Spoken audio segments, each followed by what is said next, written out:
p.m. I would like to call to order the November 25th, 2019 Education Operations Committee meeting of the Wausau Board of Education. The first thing is I am seeking a motion to approve the minutes of October 28th, 2019. So moved. Second. All in favor? Aye. Opposed? Abstention? Motion carries. Next on the agenda is public and student comment.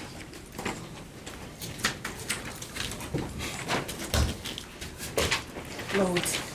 Okay. Thank you. All right, so we have a number of individuals signed up for comment tonight. Just as a reminder, comment shall be limited to no more than 5 minutes. When it is your turn to provide comment, I will call your name. Please state your name, your address, and group affiliation if appropriate. Speakers shall direct all comments to the board and not to staff or other participants. Public comments identifying specific personnel or students by name are not appropriate subjects for presentation to the school board and should be referred to the superintendent's office. Speakers bear the personal risk if anything they say during the public comment period is defamatory, slanderous, or otherwise harmful to another individual. Okay, with that, I will just call individuals in the order that you have signed up, starting first with Michael Moan. You want me over the... Oh, yes, Please, thank you. And Clerk Peck will hold up a sign to indicate when you have 2.5 minutes left and 30 seconds left. And it is a strict 5 minutes. Okay, my name is Michael D. Bowen. I live at 303 South 32nd Avenue in Wausau. I'm a retired Wausau East teacher where I spent 33 of my 35 years teaching math and computer science. Since I retired in 2005, I've been a substitute for the district. The first 14 years were quite enjoyable. I can't say a whole lot about this year. I started with an orientation that I thought was poorly organized, lacked handouts of the information. We didn't get enough notice as to what we needed to bring. I assumed when we were told existing subs would be grandfathered that everything was going to get moved and I wouldn't have to provide any new information. Eventually I got everything done, and sometime in early September I received a cash card from a company that I never heard of, but either by return address or by the information. I was suspicious. I thought it was a scam to get personal information, and I put it aside. And I also, at that time, after I started everything, I had to, for other reasons, I had to change my personal email, and therefore I couldn't get into anything on the computer. I sent several emails to Parallel Education. Eventually I sent one to Carla and to Dr. Hiltz, the board. After that, I received a call from a David at Parallel Education who basically got me through all of the problems. He did comment that some of the people at Dispatch were new and didn't really know much about the job. And we were told earlier, any problems with the software, call Dispatch.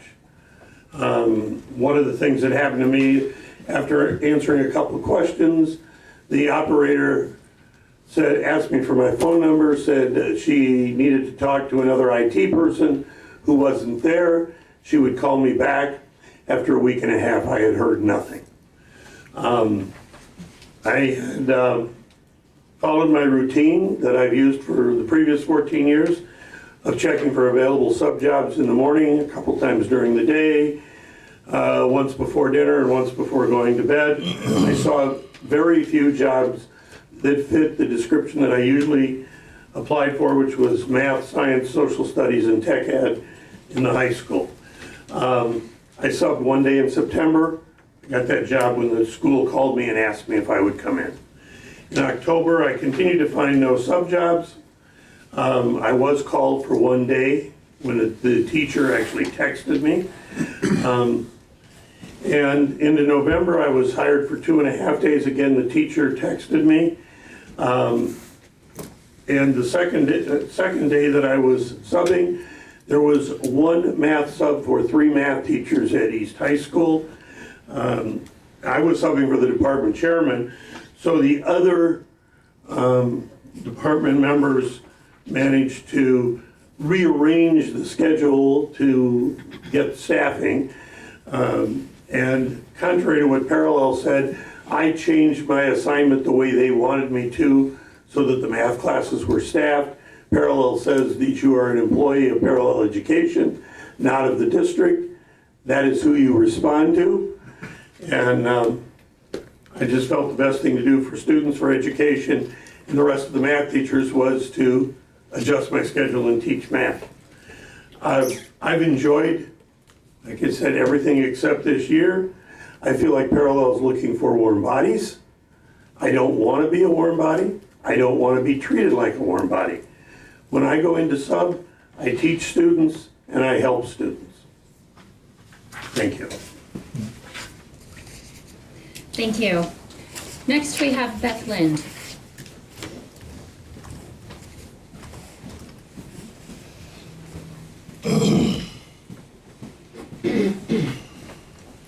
Hi, my name is Beth Lind. I live at 223002 Buckthorn Court here in Wausau. I am a retired teacher and more recently a substitute teacher. I've done that for the past 2 years. This is my second year. And I had sent a letter, and I'm basically going to refer to that letter right now. I've chosen to substitute teach in this district for the past 2 years. Last year, I filled 2 long-term sub ELA positions at John Muir Middle School. This year, I'm currently filling a long-term sub over at Horace Mann Middle School for an ELA teacher too. After 3 months of working with Parallel Education, I feel I must share with you the frustrations I have faced this year when dealing with this company. It has been a struggle to work with this company for the following reasons. Number 1, requirements for the substitute teacher continue to evolve, requiring more paperwork, even though much of this information is readily available through the Wausau School District. 2, paperwork is misplaced or not applied to a substitute's folder. 3, substitute teacher payment is inaccurate or distributed in an untimely manner via debit cards, as Mike referred to. Communication, number 4, is lacking in regard to payment and banking issues and sub-folder paperwork. Substitutes have no idea that their information is not up to date. I also took the time to come up with a timeline of what I've been through since this all started, and I won't go through that whole thing with you, but I will tell you that it involves most of the email and phone correspondence that was necessary for me to make in the last few months. That doesn't even include all the technical difficulties there were with this system upon the get-go. Several current substitute teachers, as you will hear tonight, can claim similar frustrations with Parallel Education in terms of application issues, changing requirements, and incorrect paychecks. Some subs, particularly WSD retired teachers, have decided to even forego signing up with this company at all. I have heard that there are others too who, after giving it a try for a couple months, are deciding to either substitute in other districts or quit subbing altogether. Subs are informing each other to make sure you check your pay statements. It is discouraging to me that people who have been dedicated to this district for several years and opt to sub in dedication to their district are being treated to such incompetence when it comes to being paid in a timely, professional manner through Parallel. I guess my feeling was, at what point do I reach out to the Wausau School District and find out where the ownership for this lies of correcting the difficulties that we are having with this system? The amount of time most subs have had to put in on the phone and on their computers contacting Parallel Education in order to fix issues has been above and beyond what should be necessary. You may find it very informative to start asking teachers why they are no longer subbing. You may also want to reach out to current subs, as you're currently doing tonight, to find out what some of the issues are with this new system, and I thank you for doing that. I appreciate your time tonight to consider my concerns, and as far as my timeline, I believe that's been provided for you, but it is 1, 2, 3, 4 pages long. And there are still issues that I'm dealing with to make sure that things are correct with parallel education. Thank you for your time. Thank you. Next is Kathy McCormack. Sneak through here.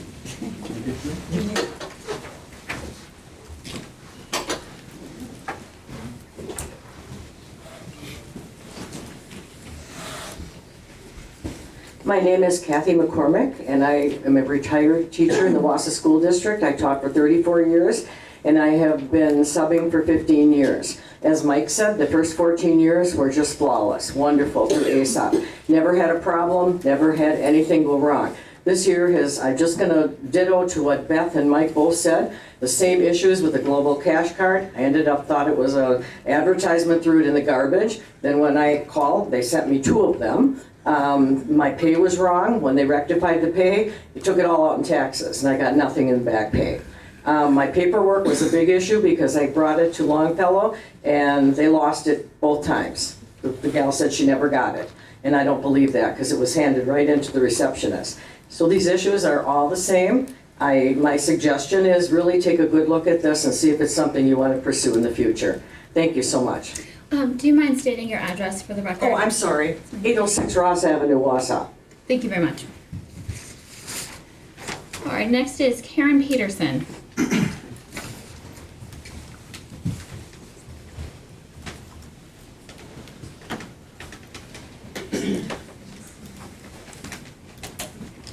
I'm Karen Peterson. Address is 239825 Trap River Road. I am a retired teacher of the Wausau School District, 40 years in the district, and this is my 7th year subbing. And I'm subbing because I love to teach, and I think that's the main reason we come back time and time again. My issue with parallel is exactly what these people have said, but in addition. In addition would be, like she had mentioned, a number of technical issues. When we went to this, the summer meeting, again, it was, like Mike had said, extremely unorganized. The main thing I got out of it, though, was that if you have any concerns, well, whether it's the job postings, whether it's your phone issues, whether it's the app, please call dispatch. I just want you to keep that in mind, please. That was the issue that they said over and over. Please call dispatch. In the beginning, in September, when the school started, the jobs would come up, but it seemed like instantly those jobs are completely gone. Am I not doing this correctly? Am I not getting on fast enough? So that's when I would call Parallel, and they would tell me that, well, they probably had their computer right there by their desk, or they had their phone right there. So when the job came up, boom, they took it. And my response to them was, well, when I'm teaching, I don't even have access to a computer. I don't really need one. And it's not my job to have that computer open while I'm teaching, nor is it professional for me to have my phone open, more or less on an app, and taking jobs as I'm teaching. That really didn't seem to set in at all. I guess I was extremely disappointed in how I was treated by Parallel, and it was many times extremely intimidating how I was treated. And the last example, it was like this close before I went to another district.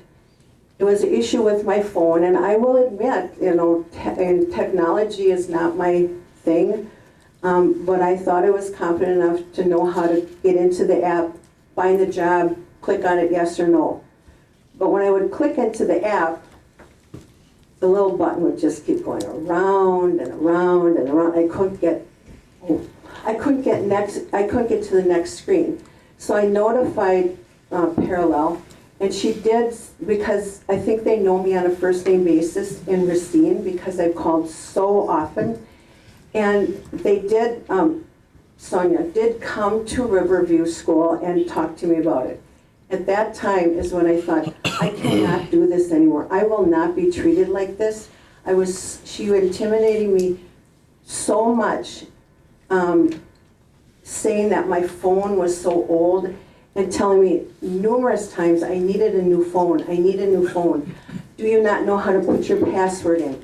Do you have a computer at home? You really need to get a new phone. On and on and on. To the point of one time I just told her, please do not talk to me like that. The other thing that I have to say, she got up and said, you have talked to my manager. You have talked to Parallel this number of times. Blah, blah, blah. 5 times. I don't think you even want to know how to do this. I was like, really?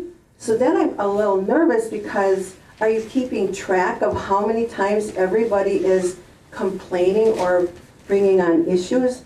So that made me a little more than a little nervous. I asked her about quarterly bonuses, which we used to get. I asked her about Friday pay, which we used to get. And again, jumped all over me that I should know better, that I'm already at that higher pay. All right, but you could probably tell me in a different way. I received a notice last week regarding 2 pieces of paperwork that I don't have current on my file, I guess. One was credential, DPI license credential, another was mandated reporter on training certificate. I sat there, she had checked off every single thing, every single piece of paperwork that I needed to qualify. So I wrote back and said, I've done that already, I have not heard from them. I think in closing, I would for sure like to say that I think the district really is losing out because we're losing extremely talented retired teachers that are just saying, this is way too much. I have given 40 years of my time, I can't do this anymore. Thank you. Thank you. Next is Jason Foster.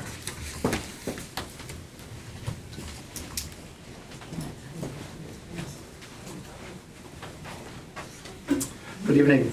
My name is Jason Foster. I am a special education teacher at Wausau West as well as the head football coach at Wausau West. This is my 8th year in the district. The first 4 years I was an assistant coach at Wausau West. In the past 4 years I've been the head varsity coach. When I took over 4 years ago, we kind of had small numbers in our freshman and sophomore class. We kind of chased them a little bit all the way through, and it's kind of been one of the reasons that we've kind of had some struggles the past 2 years at the varsity level. One of the main initiatives I had when I took over the program, myself and our staff, was to grow our numbers. Wausau West football has worked very hard to change the landscape of youth football in the Wausau community for the better. The national trend is for flag football at the elementary level, with tackle football coming in at the middle school level. As a result of that need and what was going on in our community at that time, myself and some of our other coaches at West created the Wisconsin Valley Flag Football League, which is in its 2nd year of existence this past year. Year 1, we had about 60 plus athletes in the program in grades 3 through 6. This last year, in year 2, we had over 150 athletes in flag football grades 3 through 6. We practice 2 nights a week at Wausau West, and that incorporates kids from East and West playing in those schools from all the district elementary schools and some from the private schools as well. We practice 2 nights a week at Wausau West, which is coached by Wausau West coaching staff and a handful of volunteers. And then we play our games on Saturday mornings, which is still overseen by us coaches, but at that point it's our high school players who actually coach and run the teams at that time. It's been a really great experience. This past year, with the closing of the Wausau League, the Wausau Area Youth Football Tackle League, which used to be 4th through 7th, there was a need for those 7th graders. In year 1 of our Youth Flag Football League, Wausau continued to do grades 6 and 7. And then this past year, they did not have enough numbers to run that, so we incorporated those 7th graders into our league, and the majority of those players from both sides of the river played in our league and did an outstanding job with that. The following is a list of reasons that we feel that tackle football should be back in the middle schools at the 7th grade level. Number one is safety. Having tackle football at the 7th grade level would allow for tackling, blocking to be taught to our student athletes by trained Wausau School District employees and coaches. This would ensure that all athletes are taught the proper progression, which allows for the lowest risk of injury. Number two is helmets. Our helmets are our most important piece of protective equipment. Having tackle football in the school district at the 7th grade level will ensure that those helmets are both purchased, reconditioned, and retired based on best practice and industry standards, So that's those two big safety reasons. The next one is program development. Bringing 7th grade tackle football back to the middle schools allows us to have a continuum of development that is all overseen by our high school and middle school programs. It allows us to continue to grow our numbers and work together with our middle school coaches and players both in and out of the season. This past summer, we're allowed 5 contact days by the WIAA. So this past summer, with the help of Coach Kostrowski, the head coach at the middle school, we incorporated those 8th grade players into our summer contact days. So they came, their coaches, their players came and did it right alongside of us. We put them together with our freshmen. If this initiative were to pass, we would do the same thing with our 7th grade players this year. We'd bring them in with our 7th grade so they're learning that same tackling and blocking progression from the second they enter tackle football all the way through. Doing these things together like that allows for safety, cohesion, school pride, and program development across the board. Finally, one of the biggest reasons as well is the time is right. This is kind of the direction that the other schools in the Wisconsin Valley Conference have decided to go. This will assist with our athletic directors at those schools to be able to schedule those games with those schools because the 7th and 8th graders would play on the same night. They can speak more to this if they choose later, but they've been told that if we don't have a 7th grade team, it's going to be harder to schedule those games because they're only going to want to play schools that have 7th and 8th grade teams. Otherwise, it doesn't match up with the transportation and officiating and things like that. And then, just in general, this is kind of the direction. The Wisconsin Valley Conference is doing this. The Fox Valley, who we kind of compete with on the football level as well. We feel the time is right. We feel that we've done a lot of things to put it in place. And as far as safety goes, we figure this is one of the best ways to ensure that safety at all levels. Thank you very much for your time. Thank you. Thank you. Next is Julie Correll. Ms. Correll, your address is missing from the registration, so could you please provide that first on the form? My address is 7. But I need it on the form. Could you provide it on I'm here? sorry. Do you need it right this minute, or can I fill it in after I speak? That's fine. Okay. Julie Correll is my name. My address is 717 Steuben Street, Wausau, Wisconsin. I am a retired Wausau School District teacher. I retired in June of 2016, having served 19 years as an elementary educator in Wausau. I had also subbed in Wausau prior to being hired. But I retired in 2016 with the understanding that I would be able to substitute teach in order to help pay my health insurance benefit premiums. And for 3 years, I really appreciated having my subbing wages go directly to pay those health insurance premiums. I believe that Wausau School District's decision to outsource the hiring of substitute teachers has really negatively impacted my ability to pay for my health insurance premiums, which was an agreement at my retirement from Wausau School District. I'm just going to explain a couple of the problems that I've had with parallel education. First of all, there are problems with the SubConnect app. At times, I've gotten a notification on my phone, either an email or a text from Parallel that says there is a job posted. So I immediately would go to the Parallel app, the SubConnect app on my phone. I actually gave Parallel Dispatch its own ringtone so that I would know that they were calling or letting me know about an opening so that I could immediately go and check out the app. And so when the text tone sounds, I immediately open up my SubConnect app, and then I go to either available assignments, or I go to notifications. And sometimes I go back and forth between those two places on my app, looking for that specific job opening. I often, and maybe I should just say always, because it's usually what happens is that I do not find that specific job in either place on the app. I spend several minutes in the app looking for that specific opening. And the first time it happened to me, I immediately called Parallel Dispatch because we were told to always call them if we had a problem. So I immediately called them. I told the representative who was on the phone what time I got the notification. It was 8:46, and that I could not locate the job on the app. And she said, well, I see that that job was accepted by a sub at 8:45, a minute before the notification came to my phone. So this issue suggests that maybe there are subs who are able to secure the jobs maybe even before the notifications go out. I'm not sure, but it sounds a little suspicious to me. There are also issues with requested subs. Now in September, I finally was a little excited because I could click on the opening. I did accept a job, and within 30 minutes, I got a call from Parallel Dispatch that told me that because a requested sub was available and did take that, and for that position, that they didn't need me. So I was canceled.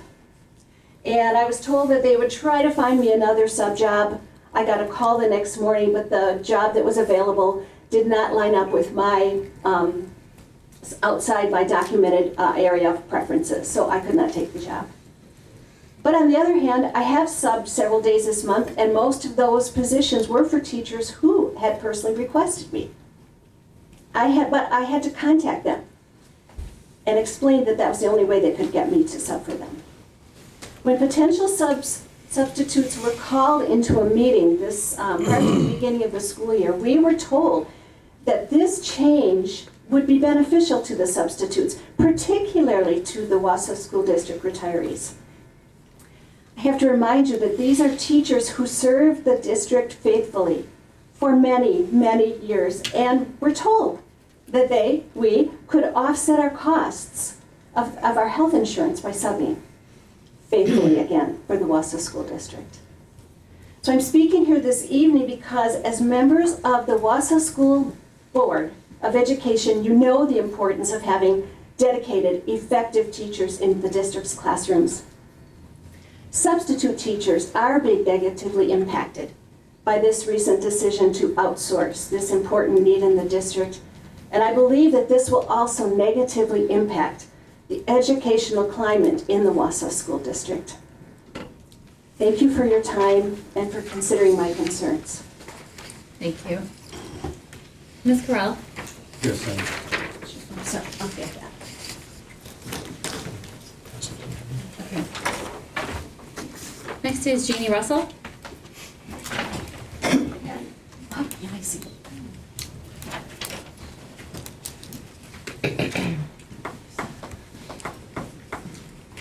Hi, everyone. My name is Jeannie Russell. I live at 2435 Grand Avenue here in Wausau.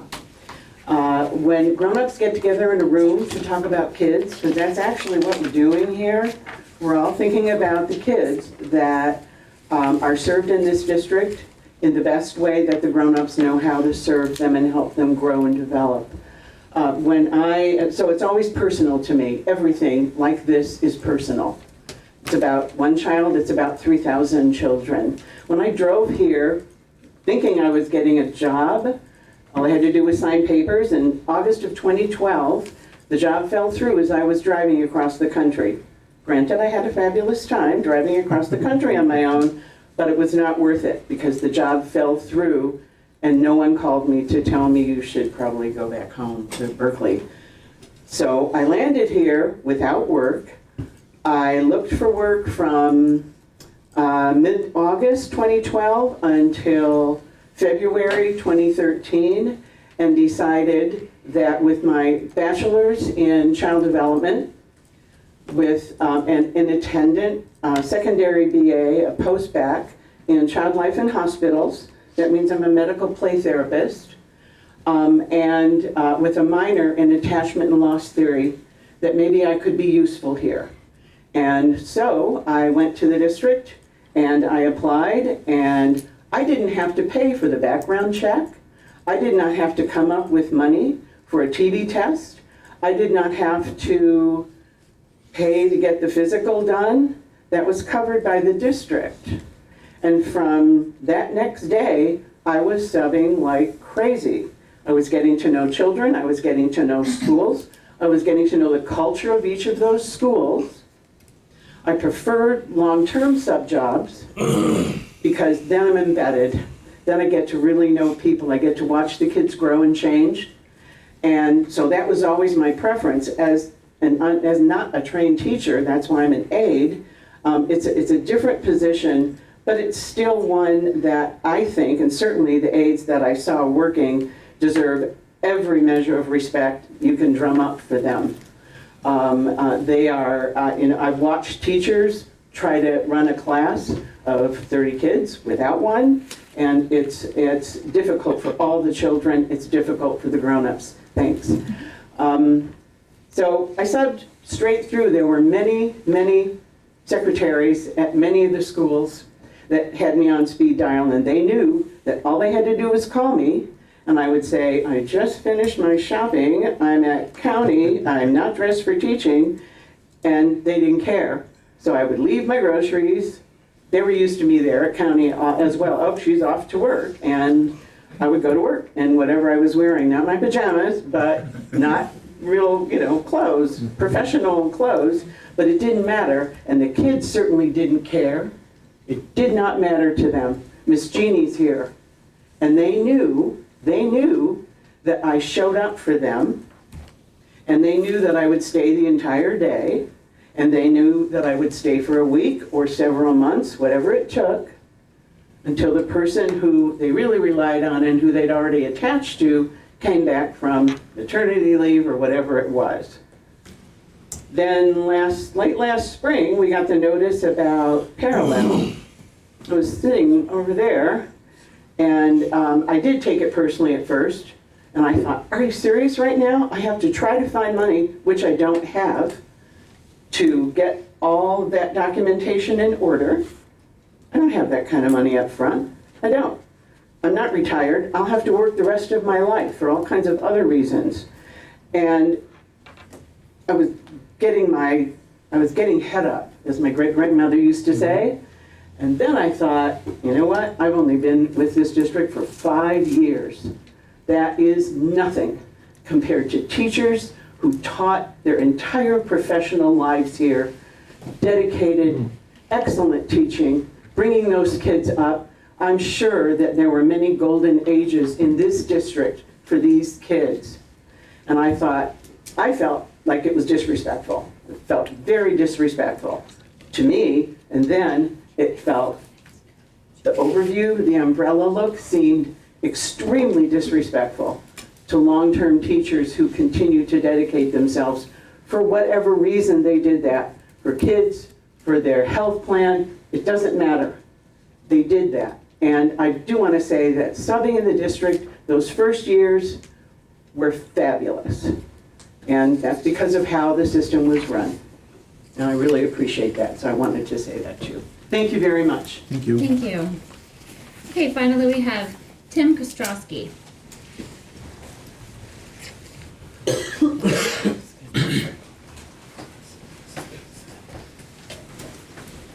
Good evening. My name is Tim Kostrowski. I live at 147-554 County Road N in Wausau. I'm going to piggyback off of Coach Foster regarding the 7th grade football program at the middle school level. We took a rough head count to see how many students we would have interested in this. And for the next year incoming, we would have 40 plus 8th graders and 40 plus 7th graders. So that puts us in that 80, 80 plus, which is a really good number. I've been coaching at the head football coach at John Muir since 2010, and our numbers have always been in that consistent high 30s, low 60s. So it holds consistent with the numbers that I perceive or see coming in the future. I've been involved with the Wausau football program since my kids, my oldest 2 boys went through that. So I've been involved with that for about 13, 14 years.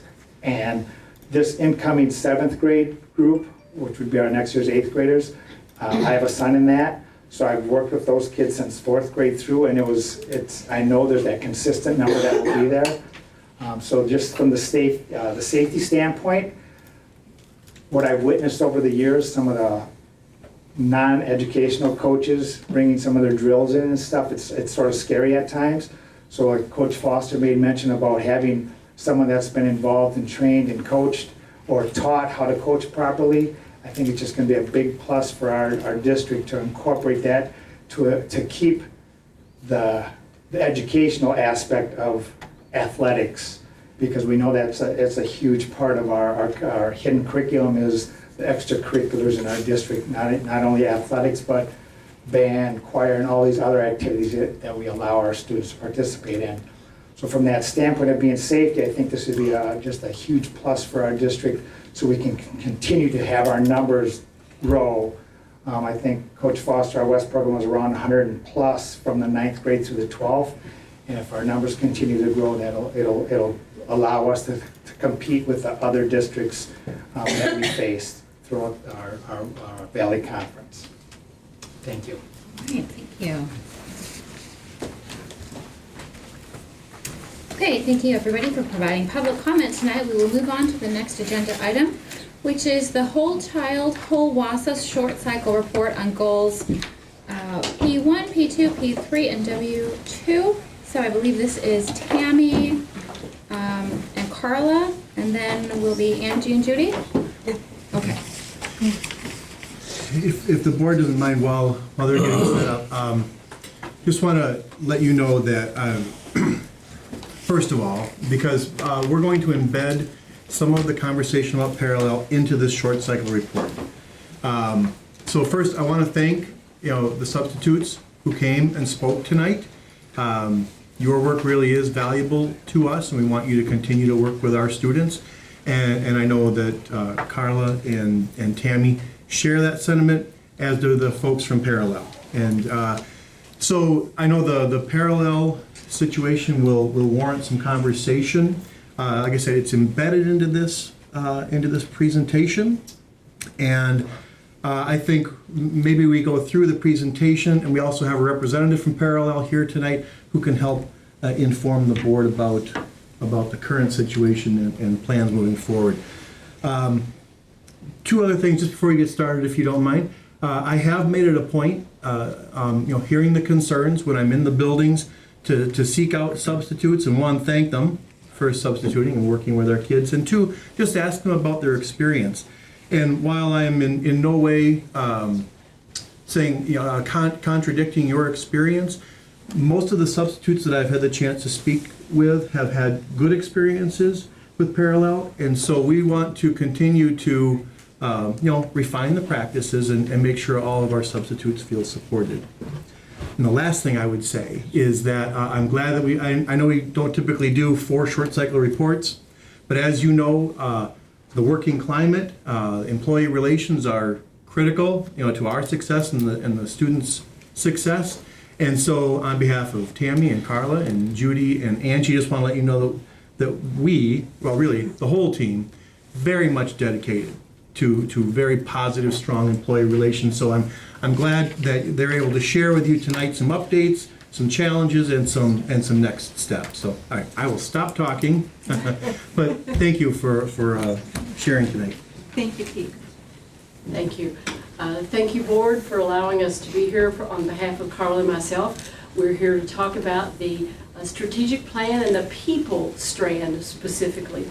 So as we joined with a group of other employees from different areas across the district to develop the people strand, we decided, first of all, if I can make this work, it doesn't seem to be you.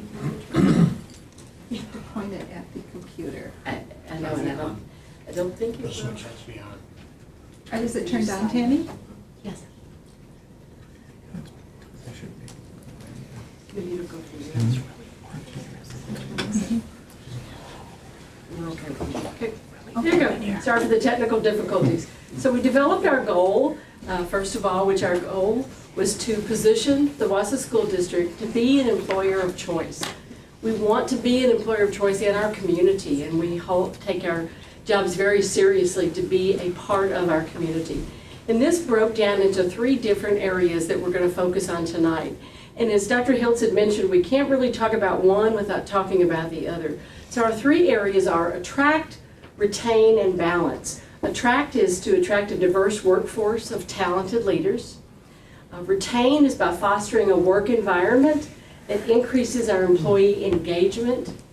And then providing a healthy balance between work and personal life. Thank you. So, what are we attempting to accomplish as a team? Now, there's a team of Tammy and myself, but there's a bigger team, and that bigger team would be our HR department, and under Tammy and my leadership. And so what we're attempting to do is align expectations of our staff, now we're talking about the full staff of the Wausau School District, with the expectations of the district. That mostly would be the strategic aim of what does HR do for the district and what's the function of HR.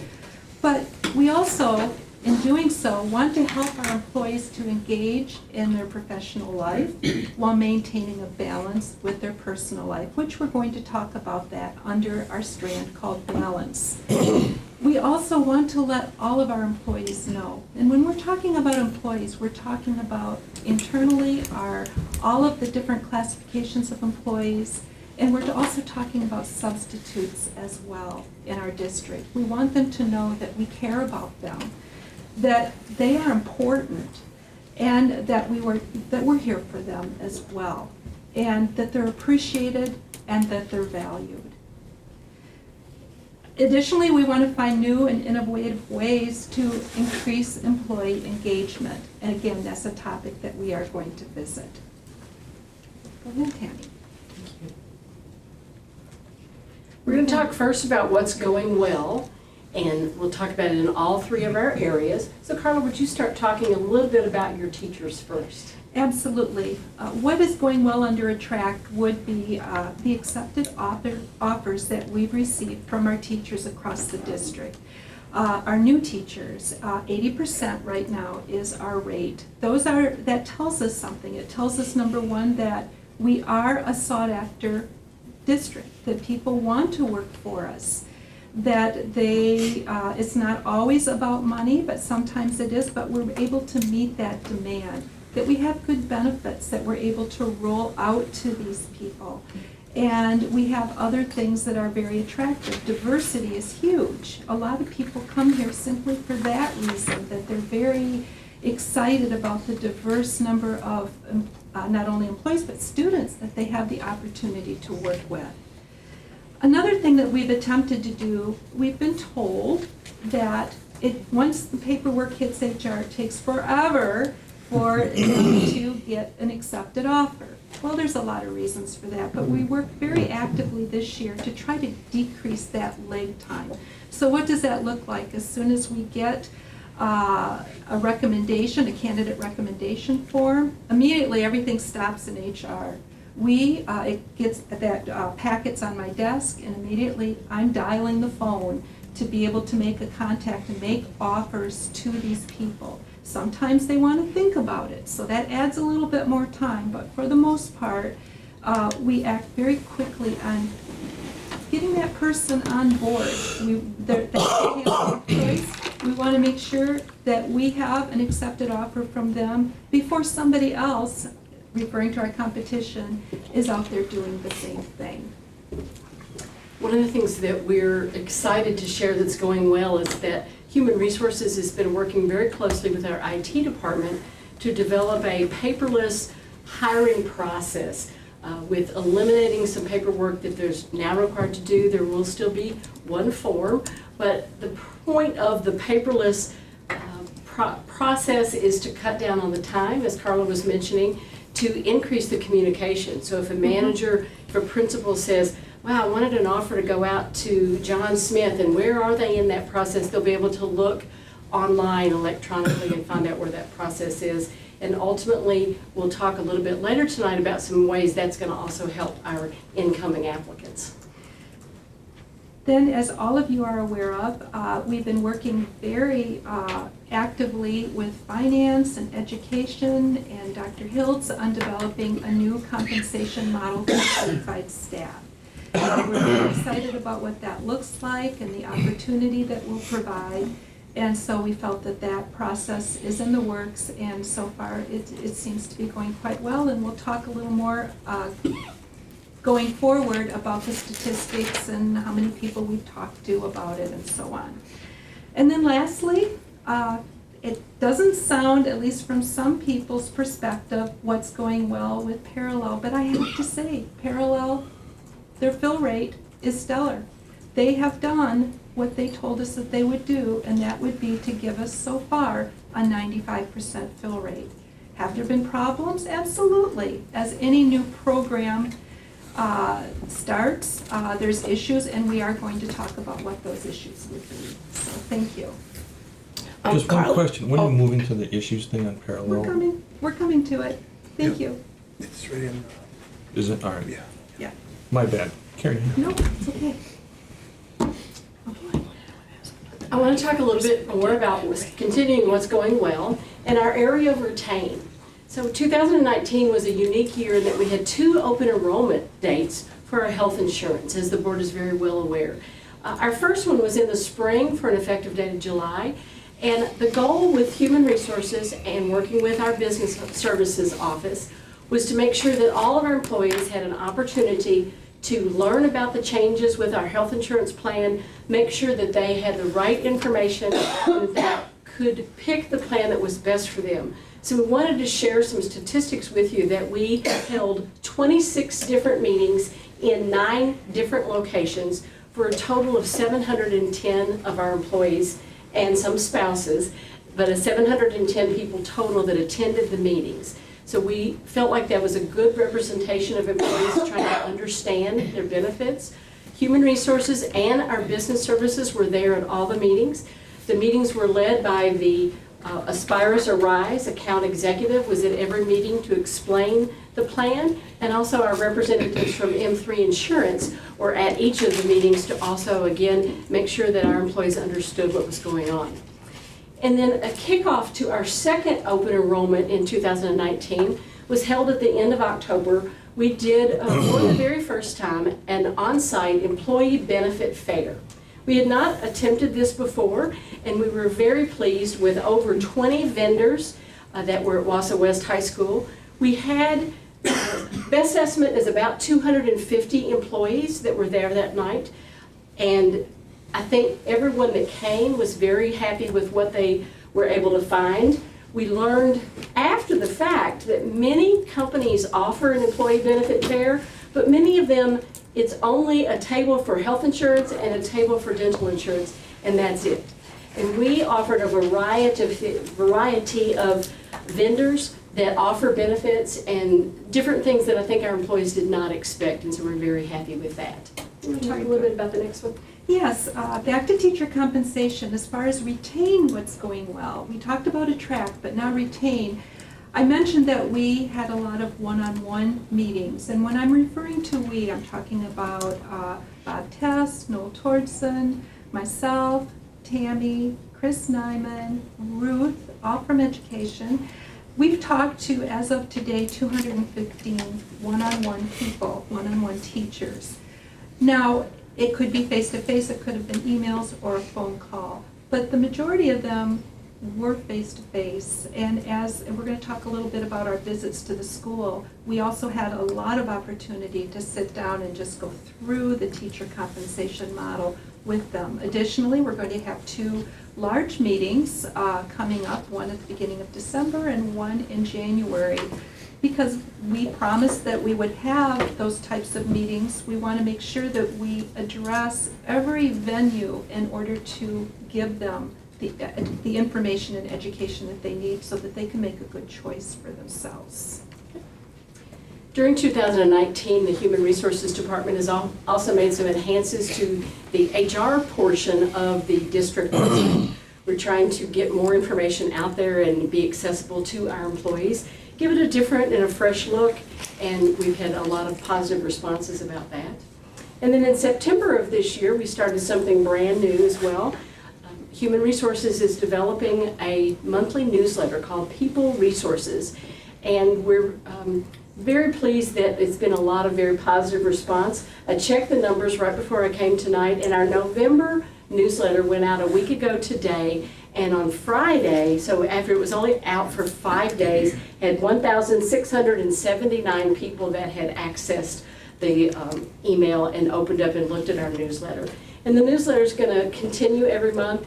It will have some information, some updates that employees need to know about, some fun things such as some pictures that we had this last month of our employee benefit fair and some of the winners of our door prizes, and just another means of communication to our staff. And don't forget those Packer tickets. Yeah, we will talk about that a little bit later, and I can say that we were granted some Packer tickets, and we wanted to make that as a fun activity for our employees. And our last newsletter included a great picture of the employee and her spouse, who happens to also be an employee, as they were at the Packer game.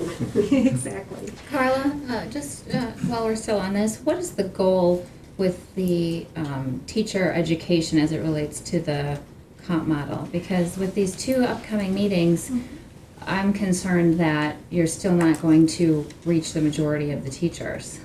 Our goal is to give them every opportunity to ask questions. We already have been sending information. We did a video about that. We have information on our website. We have what I'm going to talk about right now, People Connect, in which that's a great lead into this actually, Okay. Tricia, because People Connect is a branded way that we let people know that, hey, we're coming to you, we're coming to your school. If you have questions, concerns, or just want to talk, we're going to be there. Our goal is to visit every school every month. We pack up a suitcase of work, we take it with us. If we have time in between, we can do some of our HR work. And if we don't, that's even better. That means that we're talking to people, and that's the reason that we're there. So we certainly want to be accessible to have those conversations, to be able to explain. Bob was so good about creating a tool for us. It's a spreadsheet tool that we can actually plug in for 7 years. What does it look like for you? What's in your best interest? Is it in your best interest to go to the new model, or would it be in your best interest, all dependent upon what, how much work do you want to do as far as academies, if you wish to stay in the old model. If you're driven by a certain thing, because everyone's story is different, their goals are different. So you asked about our goals. Our goal is to touch and talk to as many people as we can about what this entails and give them as much information as they need to make a good, educated decision. As Carla and I were developing the idea for People Connect, we knew that we wanted to get out to the schools. We had heard a lot of comments that employees would say, I really would like to talk to HR, but I can't leave the school, I can't get to Longfellow. And Carla and I knew that we wanted to be out there. And about the same time, we saw this quote that we're going to share with you. And we thought that this explained People Connect better than we could. You don't change culture through emails and memos. You change it through relationships, one conversation at a time. And that is part of our goal of People Connect, is to keep those conversations going. And related to what Carla said about the teacher compensation model, during People Connect, I've had a lot of teachers that come in and say, I know what I want to do already. I do want to confirm it with you, and they want to go over the details, but they've already looked, they have made a decision. And so we're getting that word out there, and people are reading our information and understanding what they need to do next. Additionally, at the employee benefit fair, we had a table, a compensation table, and we had quite a few visits where we had several representatives there to be able to answer questions with the chair next to us, and people sat down and we went through their situation one at a time. So again, that was just another opportunity to sit down, and if people had time at that particular time, we were there for them. So, balance, what's going well. We measure that by the number of participants in the district-sponsored wellness plan. We are in our third year with interactive wellness, and I have to say things are going very well. Every year we grow. Why is it important? We believe it's very important because we know that a healthy employee is a happy employee for the most part. We have received so many reports that, and we tell them, please don't tell us your personal health information. But it doesn't matter. We'll say, oh my gosh, I had a near miss. I didn't know my cholesterol was high. I didn't know I was pre-diabetic. There's a lot of stories like that this was able to uncover very quickly. And so we certainly feel very good about the fact that our numbers are increasing. Right now we're right in the middle of our wellness screening, so I don't have a definite number for you, but last year I believe, and it's in a statistic coming up, of 961. And then also, it's very important too, the number of employees that participate in the district-sponsored health programs, such as the flu shots. We kind of tie that all in together. And we track that. Mammograms. We had our first bone density testing done at our employee fair. It was free. And of course, I talked about the biometric screening. What is also going well is that we continue to use our employee assistance program, which is a local provider, and our employees, that's a benefit that we want to share with them, that our employees can get 3 free counseling sessions in a school year for themselves or anyone that lives in their household. And so we constantly talk to employees about using our employee assistance program, and we think that is going very well. Okay, so what is our current status as far as postings are concerned? Now, we measured this in postings, keeping in mind that when we put a posting out, let's say for elementary education, that could include more than just one person. But the point that we're trying to make here, as we talk about some of the things that we're struggling with, is that we have a population of teachers that keep decreasing. And we certainly can see that in the number of postings, or the number of applicants, I should say, from one year to the next. However, Tammy's going to talk about support. Our support staff, and that includes any staff member that's not a certified staff, so there are 4 categories, and we'll look at those in a moment. But you can see we had an increased number of job postings for our support staff, and we had a total this last year of 1,564 applicants. I often hear applicants from the support side tell me that they have been trying for quite a while to get into the Wausau School District. It is a place that people recognize as a place that is a good place to work. And it also tells me that we're being very selective in hiring just the right people to fill those positions. So we do have a large pool for the support as opposed to our teachers, but we still have some work to do. So you're probably wondering, as far as retain, what's our current status as far as retention? For our certified staff, retention is 90.8%. Comparing ourselves to other districts, we have a very good retention status for our teachers. Support staff, and here's our 4 categories of our support staff. So first, if we look at our administrative and educational support, that's abbreviated AES, or many of our staff still think of that as our clerical group. Their retention rate has stayed, well, it went slightly up to 82.6% this past year. Our maintenance and custodial group is at 91%. That was down just slightly, but it's still in the 90%. Nutrition services, 65.5% retention rate, and that is down from last year.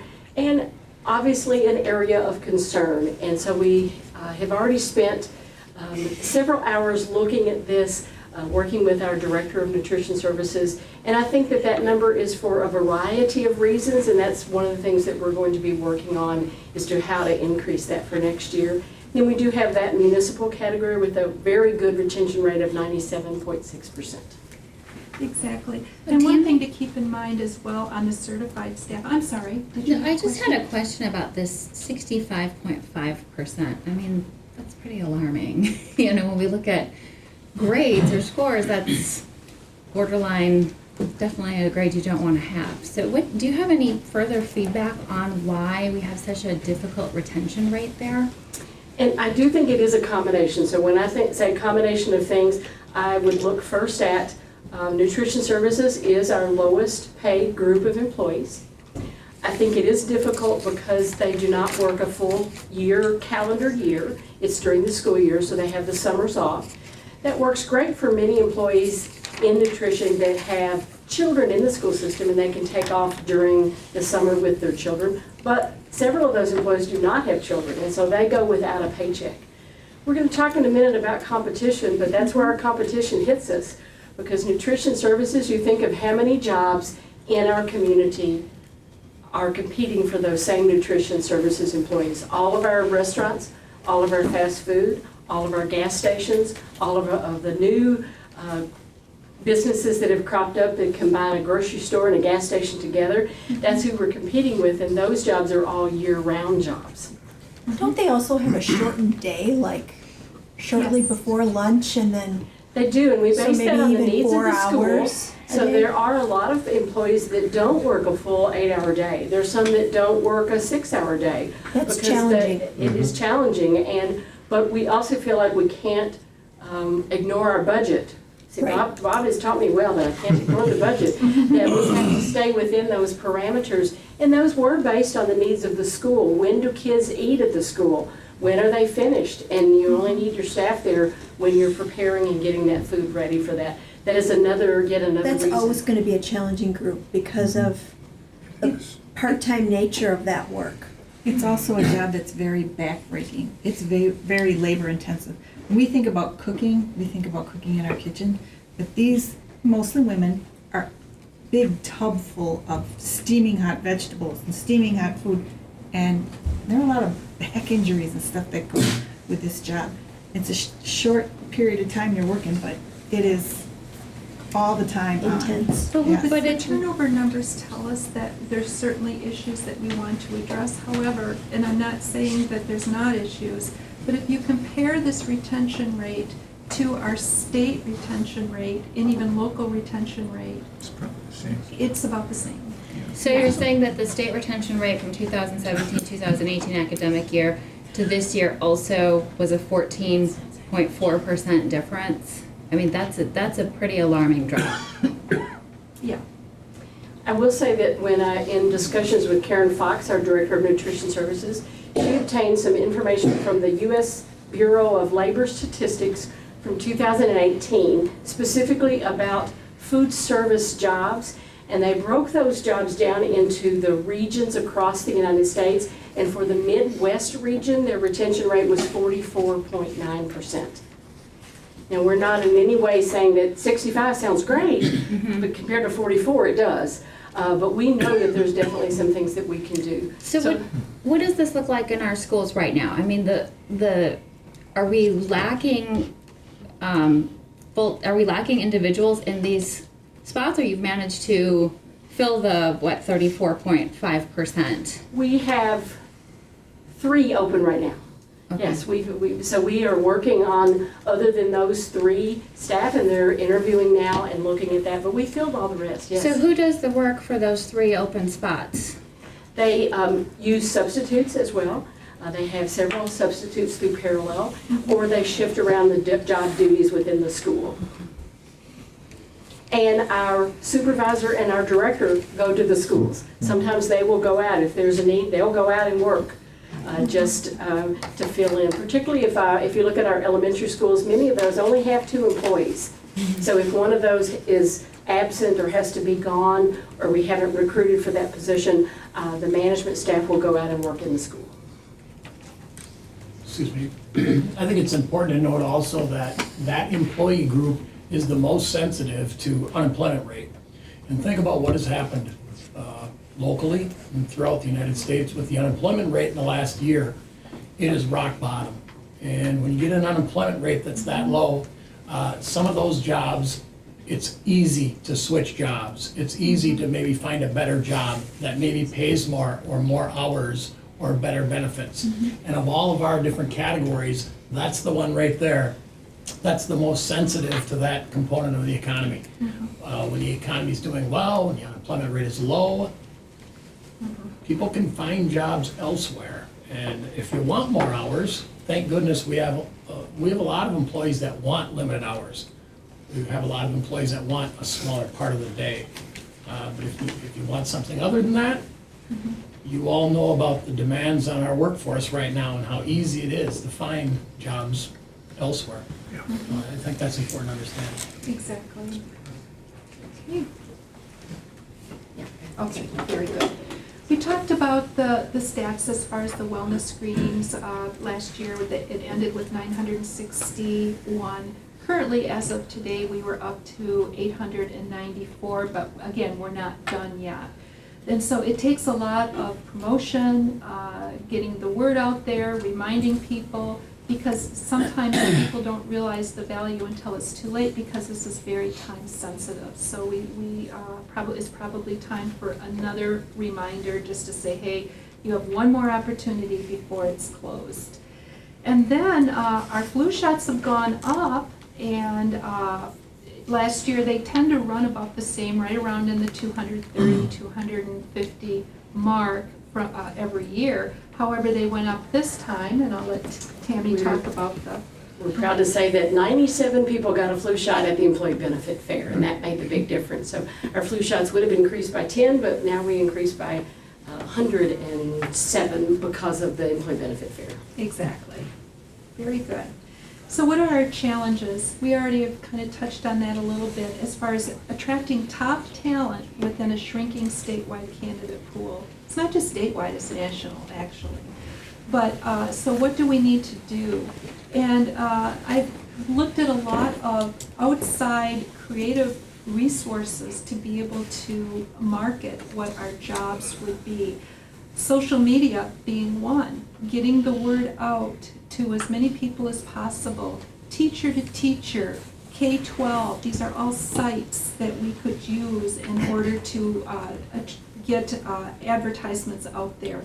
Those are some options looking forward into the next hiring season, which is coming up very soon, on opportunities to expand what we typically do. The other thing, we very actively go to job fairs, and we're very proud to represent our school district, and we want to be very strategically placed within that building to be able to, again, get as many candidates. We kind of position ourselves for the graduates that are soon to graduate. They're wonderful, because if they don't find the job of their choice, then we also have subbing opportunities for them as well. You've already talked a little bit about on that question, we're only getting about 9 applicants for a certified position, actually for support staff as well, per every job that's open.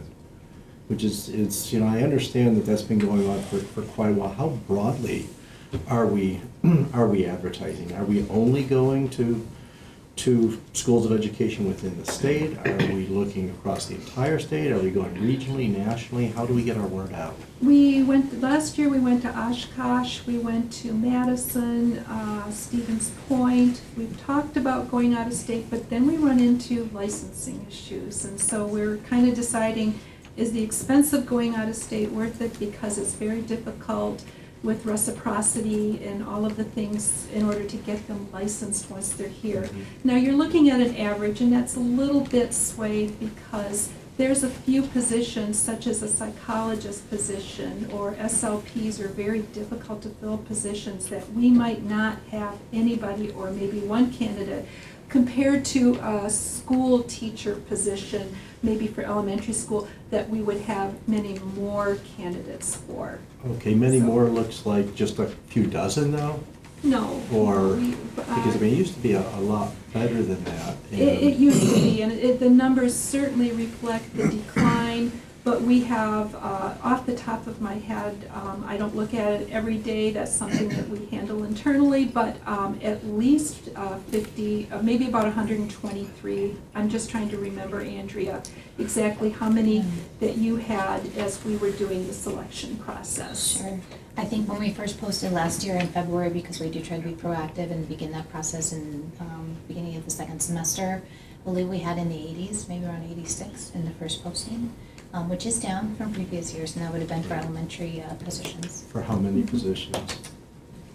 Last year, I believe, I think we started with 6 or 7, but certainly through the season, we understand that we have more, and then we constantly keep posting, so that we're constantly attracting, because there are different times and different situations where new people come into the pool. Right, which is still a low number, right? And, Right. I mean, the problem is, we're seeing this at the university, that that is not, it's, let me put it carefully, it's becoming a less desirable career, right? And of course, there's a lot of things we can't do directly about that.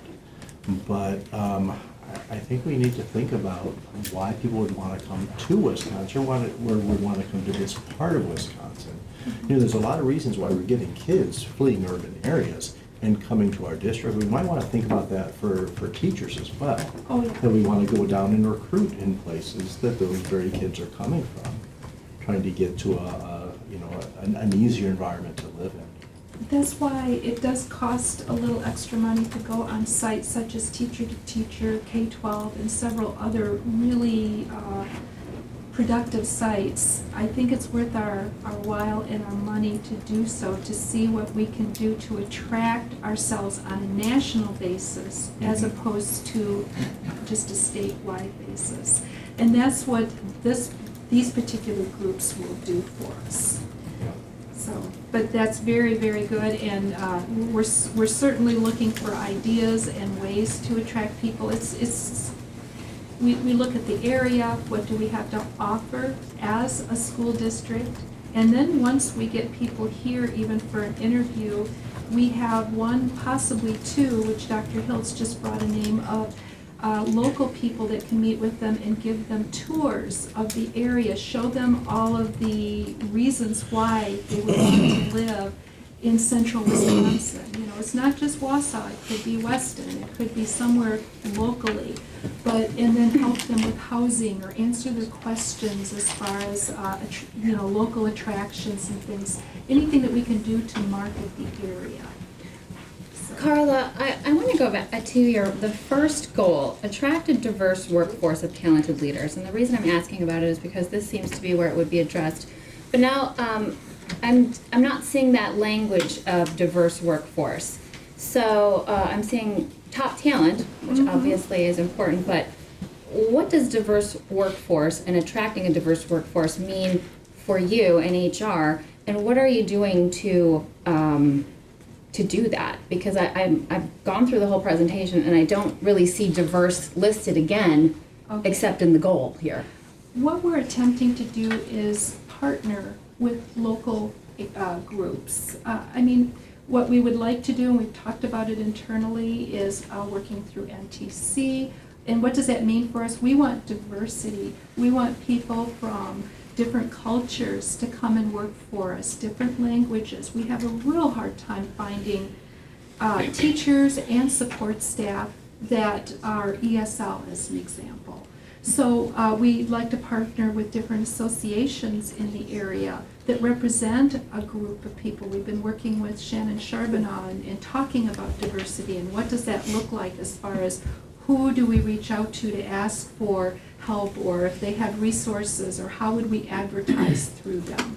So that's what it means as far as diversity to us, is attracting a total, we're only 49% white in as far as our students are concerned. We want our staff to represent somewhat those statistics as well. Right, absolutely. Yeah, that means we really got to go outside of our region now. You know, this part of Wisconsin is not particularly diverse when it comes to professionals. Right. And that's something we need to correct, and so we've got to go and recruit in other areas. Okay. So my question to follow up on that is, are you, with these education fairs that you're going to, are you going to the specific student groups? For example, UW-Madison, Wunk-Sheik, that is the Native American student group.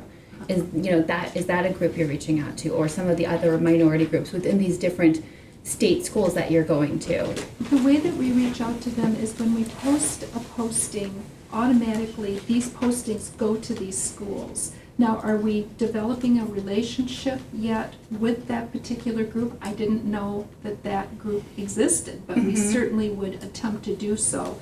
And so that's the information that we have to collect in order to do so. But the posting for all education jobs go directly to the education department in all of these major schools in order to show people that we have this opportunity. So just to follow up, in this goal and trying to achieve this goal, have there been any changes in HR policy and HR efforts at recruiting a diverse workforce? Or is it the same as it was before we had this goal in place? No, I believe, not knowing what previous leadership had done in our departments, I believe that we are actively going out there to try to develop those relationships one at a time as we can and as we know about them.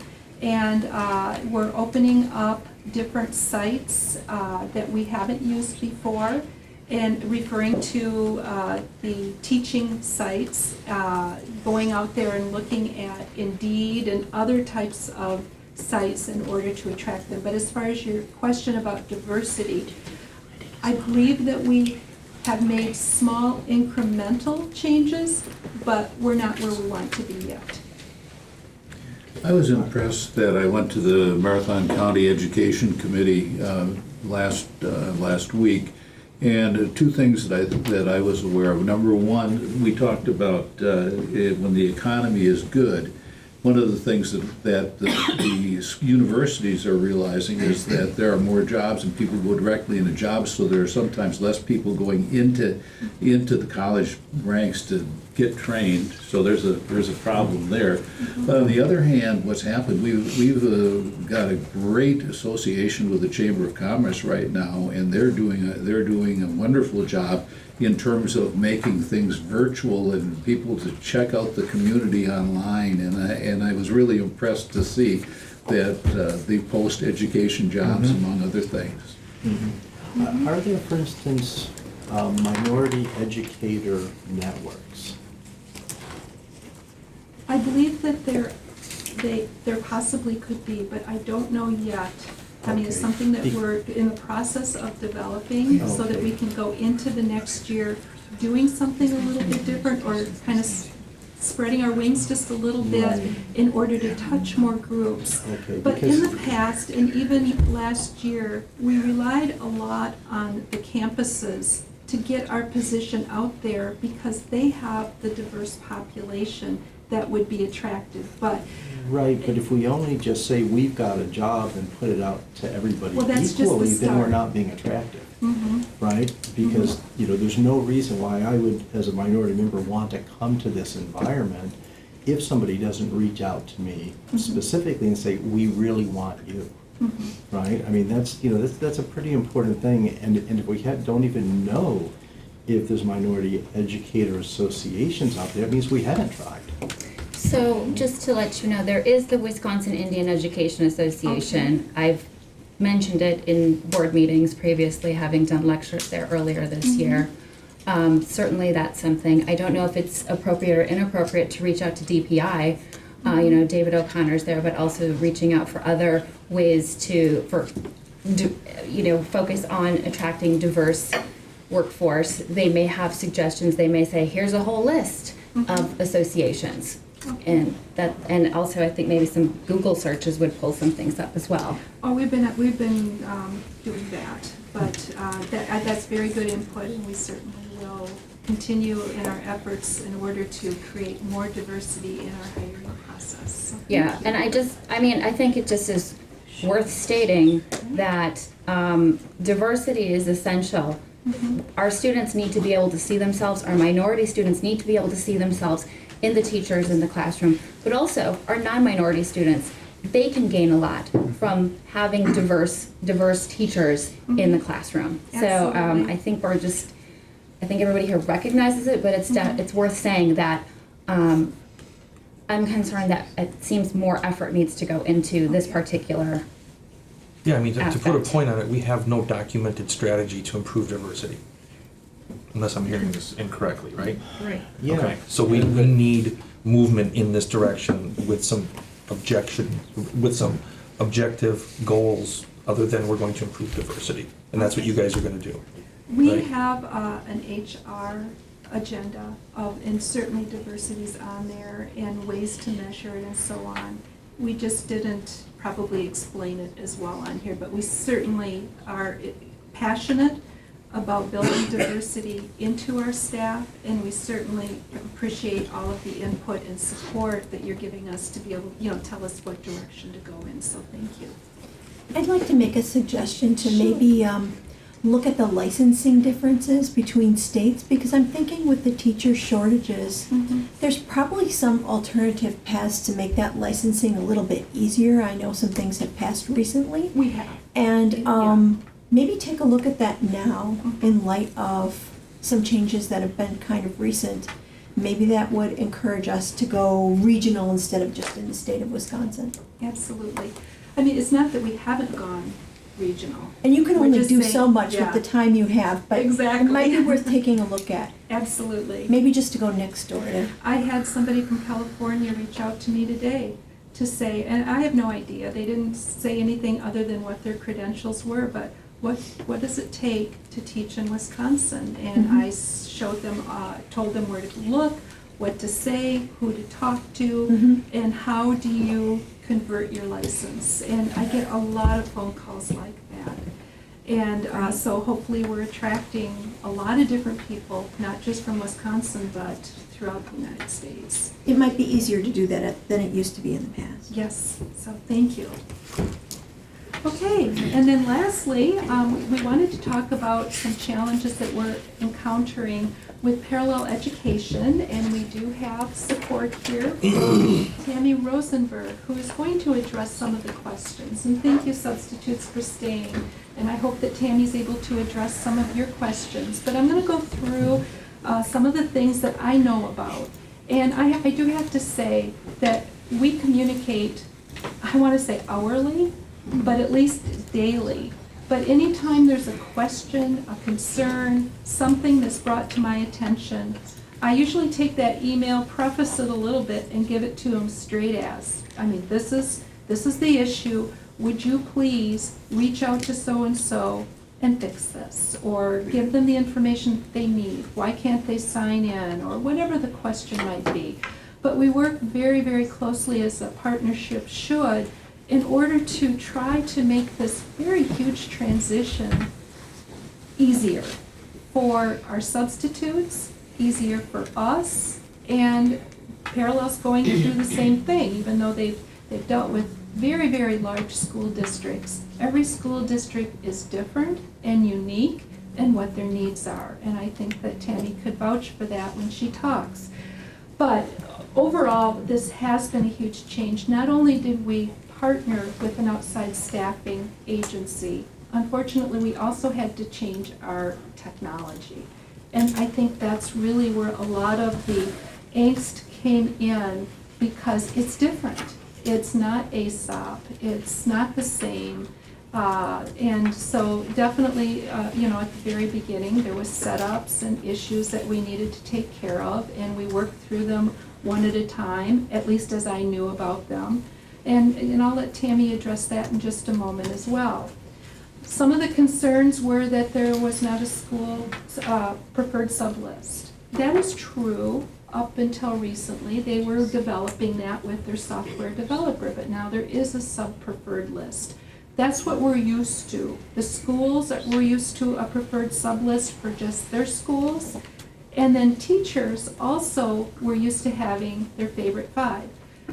To be honest with you, very few teachers use their favorite 5. Most of the time, people relied strictly on the list that the school had as far as their preferred subs. But that's something that they were able to remedy. It didn't happen at the beginning of the school year or even the beginning of November, but currently now they're set with it. Inability to post lesson plans electronically, I have on here that is being resolved. I think Tammy's going to talk about that a little bit as well. It's my understanding, Tammy, if I'm not mistaken, that has been now added to their abilities as far as the software, which is called SubConnect, by the way. Errors in payroll processing. There's a lot of reasons that could have happened. Number one, the job could have been entered in incorrectly. The person that was filling the job might have been thought of as being in a different role. I'm not exactly sure, but again, I'll have Tammy relate to that. I did hear a lot of complaints about a 36-page document as far as what they have to do to apply. We've been working that out. First of all, that's not accurate. There's a 2-page application, but following that onboarding process, Parallel kind of cut to the chase, maybe a little bit too much. I'll rely on Tammy to talk about that. But what it is training that they have to go through in order to be compliant, to be able to teach in our schools. So there's more paperwork that follows. And also they have a handbook, they have policies that they want the sub to read and sign off on. So when you talk about 36 pages, that's where that came from. My suggestion to Parallel is just stick with the application first. We can do the training after the fact. That way it doesn't overwhelm the candidate as they're applying for the position.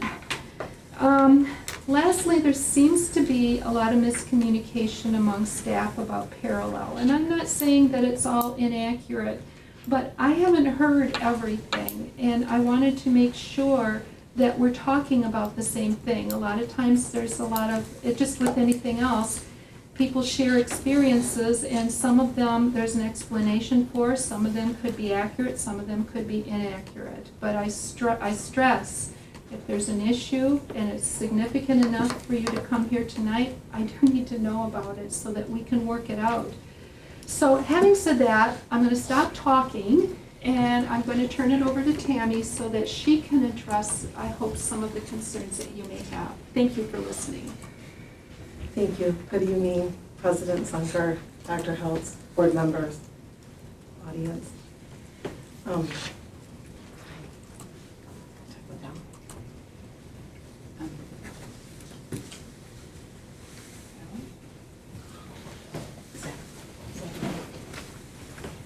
I think it was the other attachment, Cassie. Oh, I think this is it, right? Yeah. That's fine, right? Okay.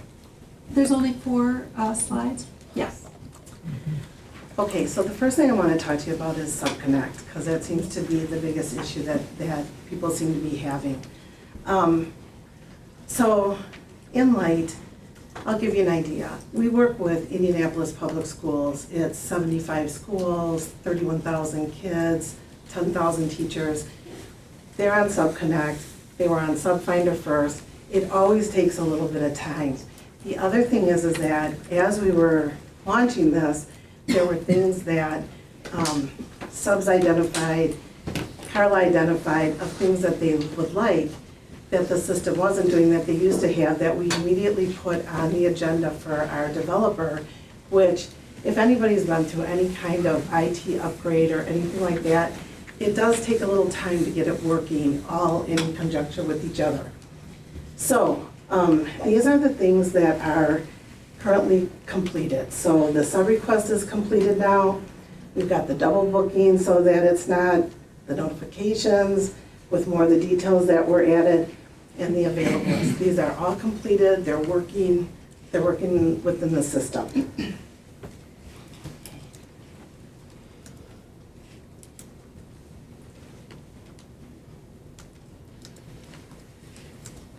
Okay, the other things that are done now are the pay rates. We were having some issues with the pay rates.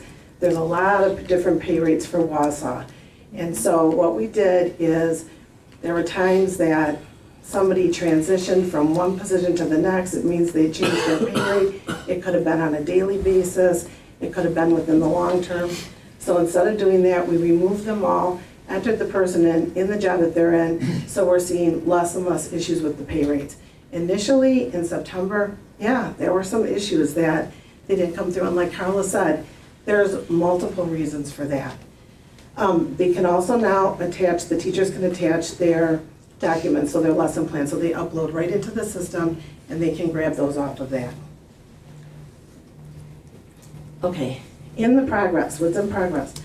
separating the canceled assignments from the current ones.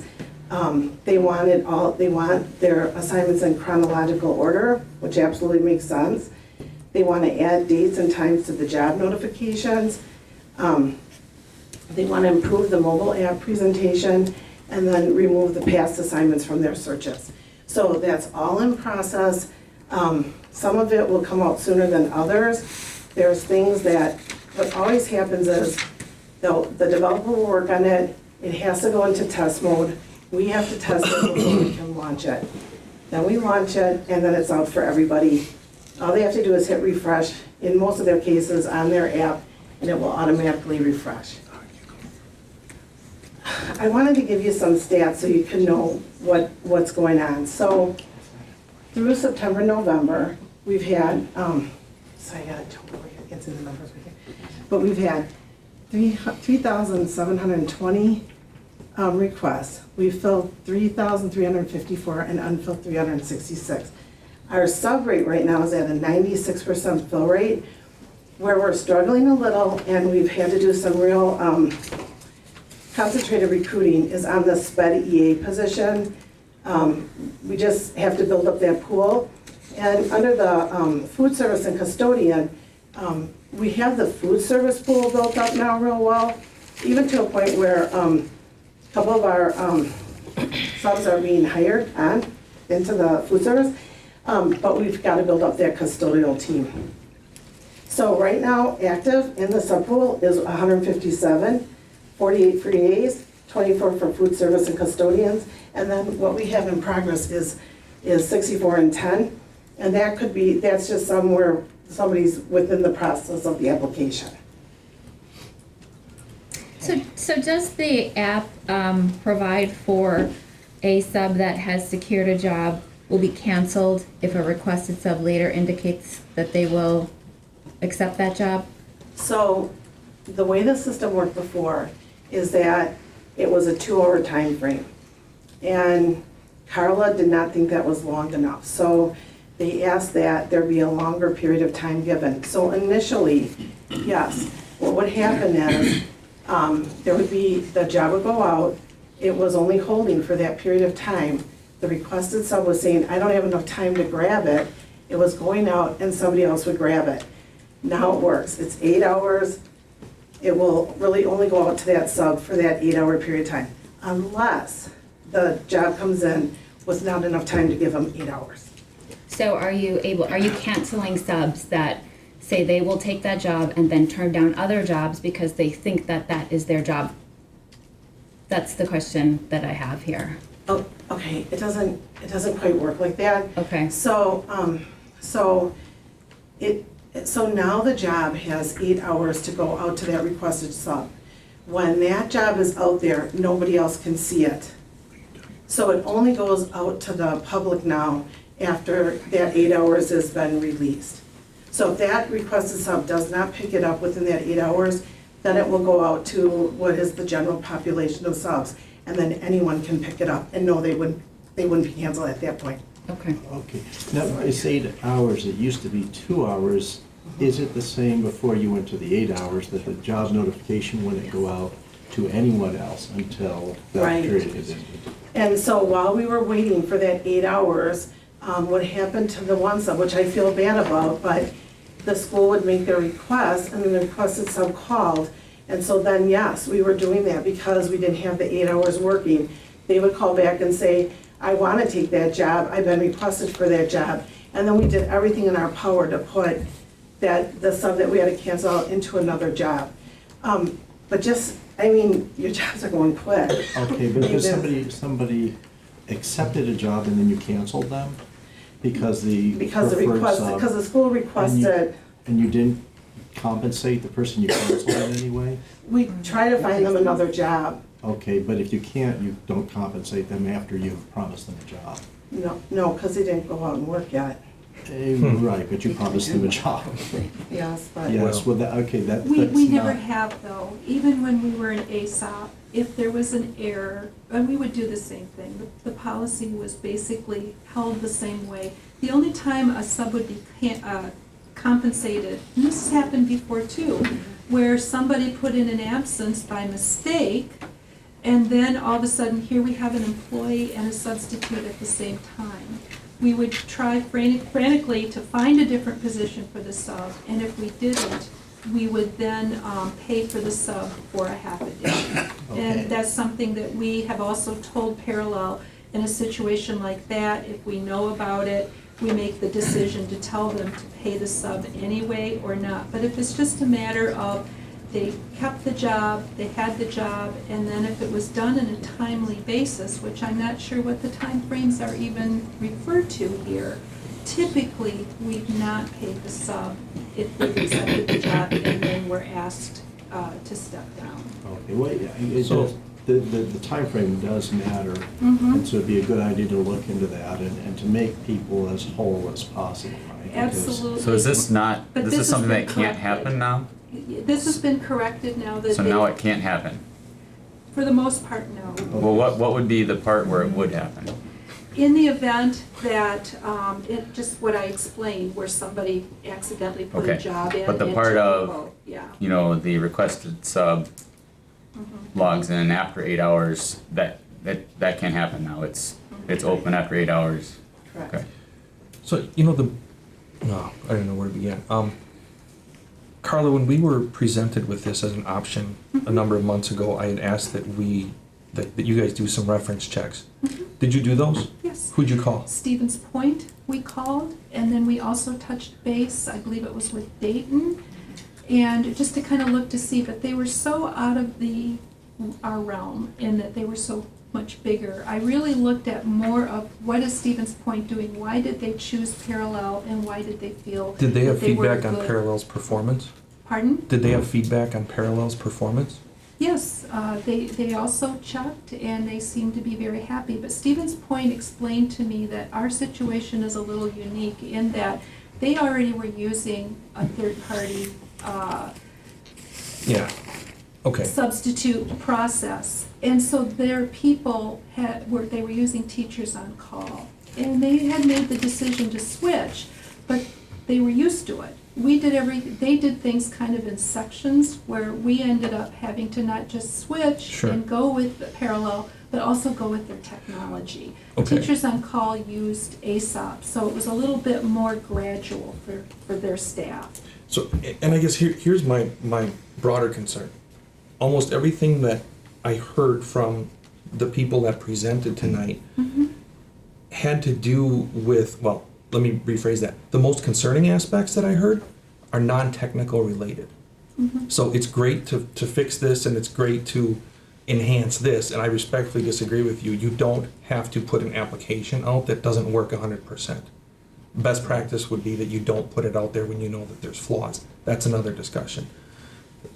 For the non-technical issues, you have poor communication, you have changing requirements for teachers, you have lost paperwork, lack of organization, dispatch isn't able to effectively help people, you're intimidating people that you're talking to and disrespecting those when you have one-on-one interactions. So how are you fixing that? Well, I guess I could start by saying that I disagree with most of it. I think that if you talk to a number of your subs, that I wish I would have had some subs that came here today that have enjoyed working for Parallel, because I think you'd hear something different. I think we do communicate well. The dispatchers are wonderful. They're there from 4 in the morning till 10 at night. They answer 99.9% of the questions. If they don't, they will refer to somebody that does. I'm sorry that somebody felt intimidated by Sonia, and I can have that conversation, but that's the first that I'm hearing of that. And the paperwork, I don't know what to say. We're a different company. They have to fill out an I-9 and W-4. I have to get the correct paperwork for the state. I can't operate. I can take some of the things from Wausau, but they have to fill out my paperwork as the employer of record, and I can't change that for anybody.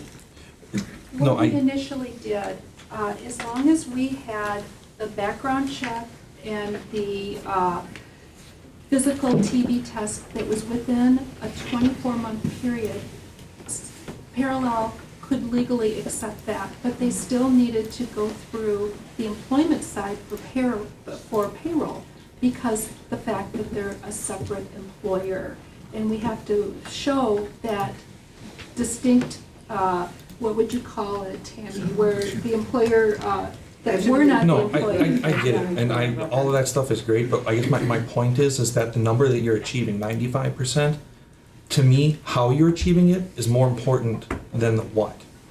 And these few people that have come here tonight, I think, are not a majority, in your opinion. I've had other feedback since this, before it went live, from people that I know are quite technically savvy. They still had other issues. Okay? I don't want to keep hearing that this is a technical thing, because it's not. That is a part of it. That's not the main issue here. This is a structure, this is a management issue. And so far I've heard zero acknowledgement that it's a management issue. Carla, I want to start out, Okay, Carla, I want to start out and give you a compliment because I've been getting complaints since September about their frustrations. And I've referred them to you, and you've responded very graciously, and they've been very appreciative of the way that you've responded and got back to them. And I've also said, please meet with the parallel person. You know, I can only direct you to the people. I can't solve your problems. Now, I've been retired for 14 years. I subbed for 3 years. And back in the old days, when we had a lot more staff, we had a young woman who was the sub-caller. And she worked from 6 to 9, and you called her and you told her what you needed and your preferred sub. Now, there were none of these issues. No one ever, I mean, there were times when sub positions couldn't be filled and specialists or other people had to help out, but it was rare. I think the thing that I'm most concerned about is that our preferred retired teachers who are golden to us seem to be getting the fewest jobs. Now, I saw on here where preferred is now finally in the works, but many of them depend on that as their extra income, and that's why they felt they could retire, because they were counting on 60, 80 days of employment. They're not getting that, and that's the part I don't understand. And then to parallel, the thing that they most tell me about is the turnover in your company. And some of the people, and I don't know all the people's names, some of the people in Racine have been really helpful to them. But lately, when they wanted to call one of those people, they've quit, they've gone. So I guess I have a couple questions. Number one, what's your turnover rate in the company has been? And number two, can you give us statistics about how many jobs our retired people are getting? That's what I'm really concerned about, because they're the cream of our crop. And I've heard from many of them were not brave enough to come and speak. Many of them have just said they've given up. And then my last question is, when Mike Mohm spoke, and he talked about going to East one day, and they had 3 subs, 2 had been prior requests, so those positions had been filled, and then someone called in sick that day. When Mike got there, he was the only sub. Now, does that count in your 95% rate of filling the jobs when people have filled the jobs but they don't show up? No, that doesn't. That would be an unfilled. So if somebody doesn't show up, it shows up as an unfilled position. That particular one was with the math department, and I think what happened is a sub called off, they called just before the job was ready to start. So there was a vacancy, but they had somebody in by 9:30 to fill that position. So I know, because of that one I was involved with, dispatch had called and, until they were able to find somebody to come in and fill that position, if that's the same one. Could be. Yeah. But anyway, point being, Teresa, you're asking for some good data. I don't know that Tammy can provide it currently off the but it's something that she certainly can put together, and I can certainly forward it on to you. So that would be very interesting to see that data. Pat, going back to your question about you see no management of this particular issue. No, First of all, I said I see no acknowledgement that this is a management issue. That's different than saying, I see no management of it. I don't see anybody up here accepting responsibility for the things that we heard tonight. Well, first of all, you gotta know about it to act on it. And second of all, if I do know about it, then I do look into it to find out, what's going on and try to bridge that gap if it's an education thing. I mean, we certainly are on a 1-year trial basis. Right. And we certainly have ideas of, if this doesn't work, what are we going to do? But this is November, we're in month 2.5, and we're looking at what can we do. Now, as far as personnel issues, I didn't realize that, I didn't know about it. So accountability, in my book, would be we're gonna have a discussion, and we're going to address each and every one of those conversations that we've had in order to take corrective action. To me, No, it's I know, nothing Carla, and more that's, important and I appreciate than our that. substitutes. But it sounds like Parallel had gotten this feedback. I mean, I heard from, I don't know how many people that have called into dispatch and called in other places. Somewhere those issues were known. Right, I mean, it didn't just come up tonight. Correct. And we did try to address them. As they come up, we absolutely try to address them with each individual person. We've had no turnover in my staff, so I don't even know how to answer that. We've had no turnover at all in the education division. So every time that we get an issue, whether it comes through Carla, whether the sub calls, whether we get it from the school, we try to address it whatever way we possibly can to make it easier for them, to help them use it. Sometimes it's as simple as the one gentleman that said that he didn't have his email. The whole system is run on the email address. So the hard thing about that is we didn't know that he had changed his email address. So there was a time period that went by that we didn't know how to help him because it didn't make sense, because we didn't know he had changed it until he said something. Then we made the adjustment and we were able to help him. So sometimes I know that it's been frustrating for them and we've acknowledged it, but every time we have a situation, we try to address it on an individual basis. The one I'm the most upset about is the person that felt that they were intimidated by my staff. That is a conversation I'll have them. I did not know that. Okay, so just a couple of comments. So Teresa, the sub-caller you referenced. So I had a year off, not off, between undergrad and law school, and I ended up getting emergency certification to teach French for the Wausau School District, and that was only a 2-day-a-week job. So I also substitute taught for this district. And Sandy Huxtable was the substitute teacher booker. I could get calls the night before sometimes, or 6 o'clock in the morning, but I was constantly working. And I don't know, I was 22 years old at the time, but it was very efficient. So I'm not sure what that process looked like, but it seemed to work very, very well. So I just want to clarify, Carla. Actually, before that, as to the comments that were given earlier tonight, we have people that spoke that gave decades of their lives serving the Wausau School District. And I find those comments to be credible, just as a starting point. Of course. Carla, before we switched over to this parallel discussion, you mentioned something about hourly conversations you're having with Parallel. Is that accurate, or did I mishear that? I said could be hourly, but at least daily is what I said. Okay, because when you said that, it was alarming for me in the fact that it could be very inefficient. And for me, when this seemed to be a very supportive idea, it was for 2 reasons. Number one, because our retired teachers would have the ability to work many more days, which we're hearing from teachers that that's not happening, and in fact, they're looking for other alternatives. And I have been hearing that from many other substitutes as well, not just people that were here tonight, but I have had people reach out to me saying they're not getting the jobs, they're just giving up, and it's concerning. But the second reason is presumably it was more efficient for you. So if you are constantly checking in with feedback, and now you've clarified that for me that it's not hourly, but that was alarming in the sense that that seems incredibly inefficient.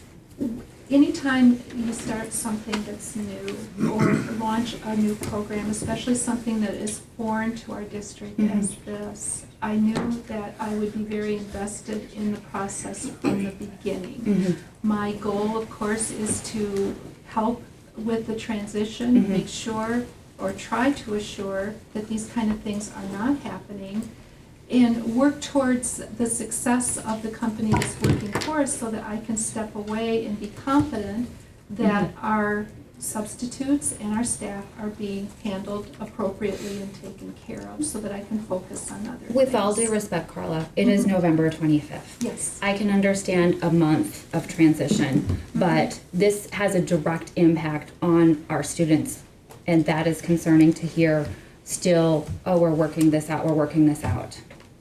It sounds like Parallel wasn't ready to take this job. I mean, it doesn't sound like you all did the work you needed to do last summer to be prepared for this fall. The technology was so different from ASOP. I mean, we were working with a company that was frontline, and yes, I agree with that. And several times Tammy and I have had the discussion that maybe it would be more beneficial to go back to ASOP and continue from that particular point. That way the transition, everything is already built in, the transition would be much more seamless. And that's still something that's on the on deck as far as an alternative, if indeed we absolutely, if there's still people that are not satisfied even with the new changes that Parallel has been able to implement. I think before, and I can't speak for the rest of the board, of course, but I think before we sign another contract with Parallel, I'd like to see some survey data from our employees. How satisfied are the teachers, how satisfied, and most importantly, are the subs with the program? You know, would they sign another contract with Parallel, or would they prefer to go back to the other, or some third option? Because it's not looking real good right now, that this has been a success. No, my concern, honestly, I think that we probably did the best thing for DC Everest and everybody else is filming. I don't know if I agree with that. Because when I talk to DC Everest, they don't tell me that, but maybe they wouldn't. But I have a very open communication with DC Everest, Mosinee, Edgar, Stevens Point. We meet on a quarterly basis, and they all struggle as well. Even if they don't use an outside source as we have, it's still hard to find subs. And that's part of the reason why we did this, because recruiting subs and managing subs is almost a full-time job. And my concern was, if you recall the last time we talked, our fill rate was 89%.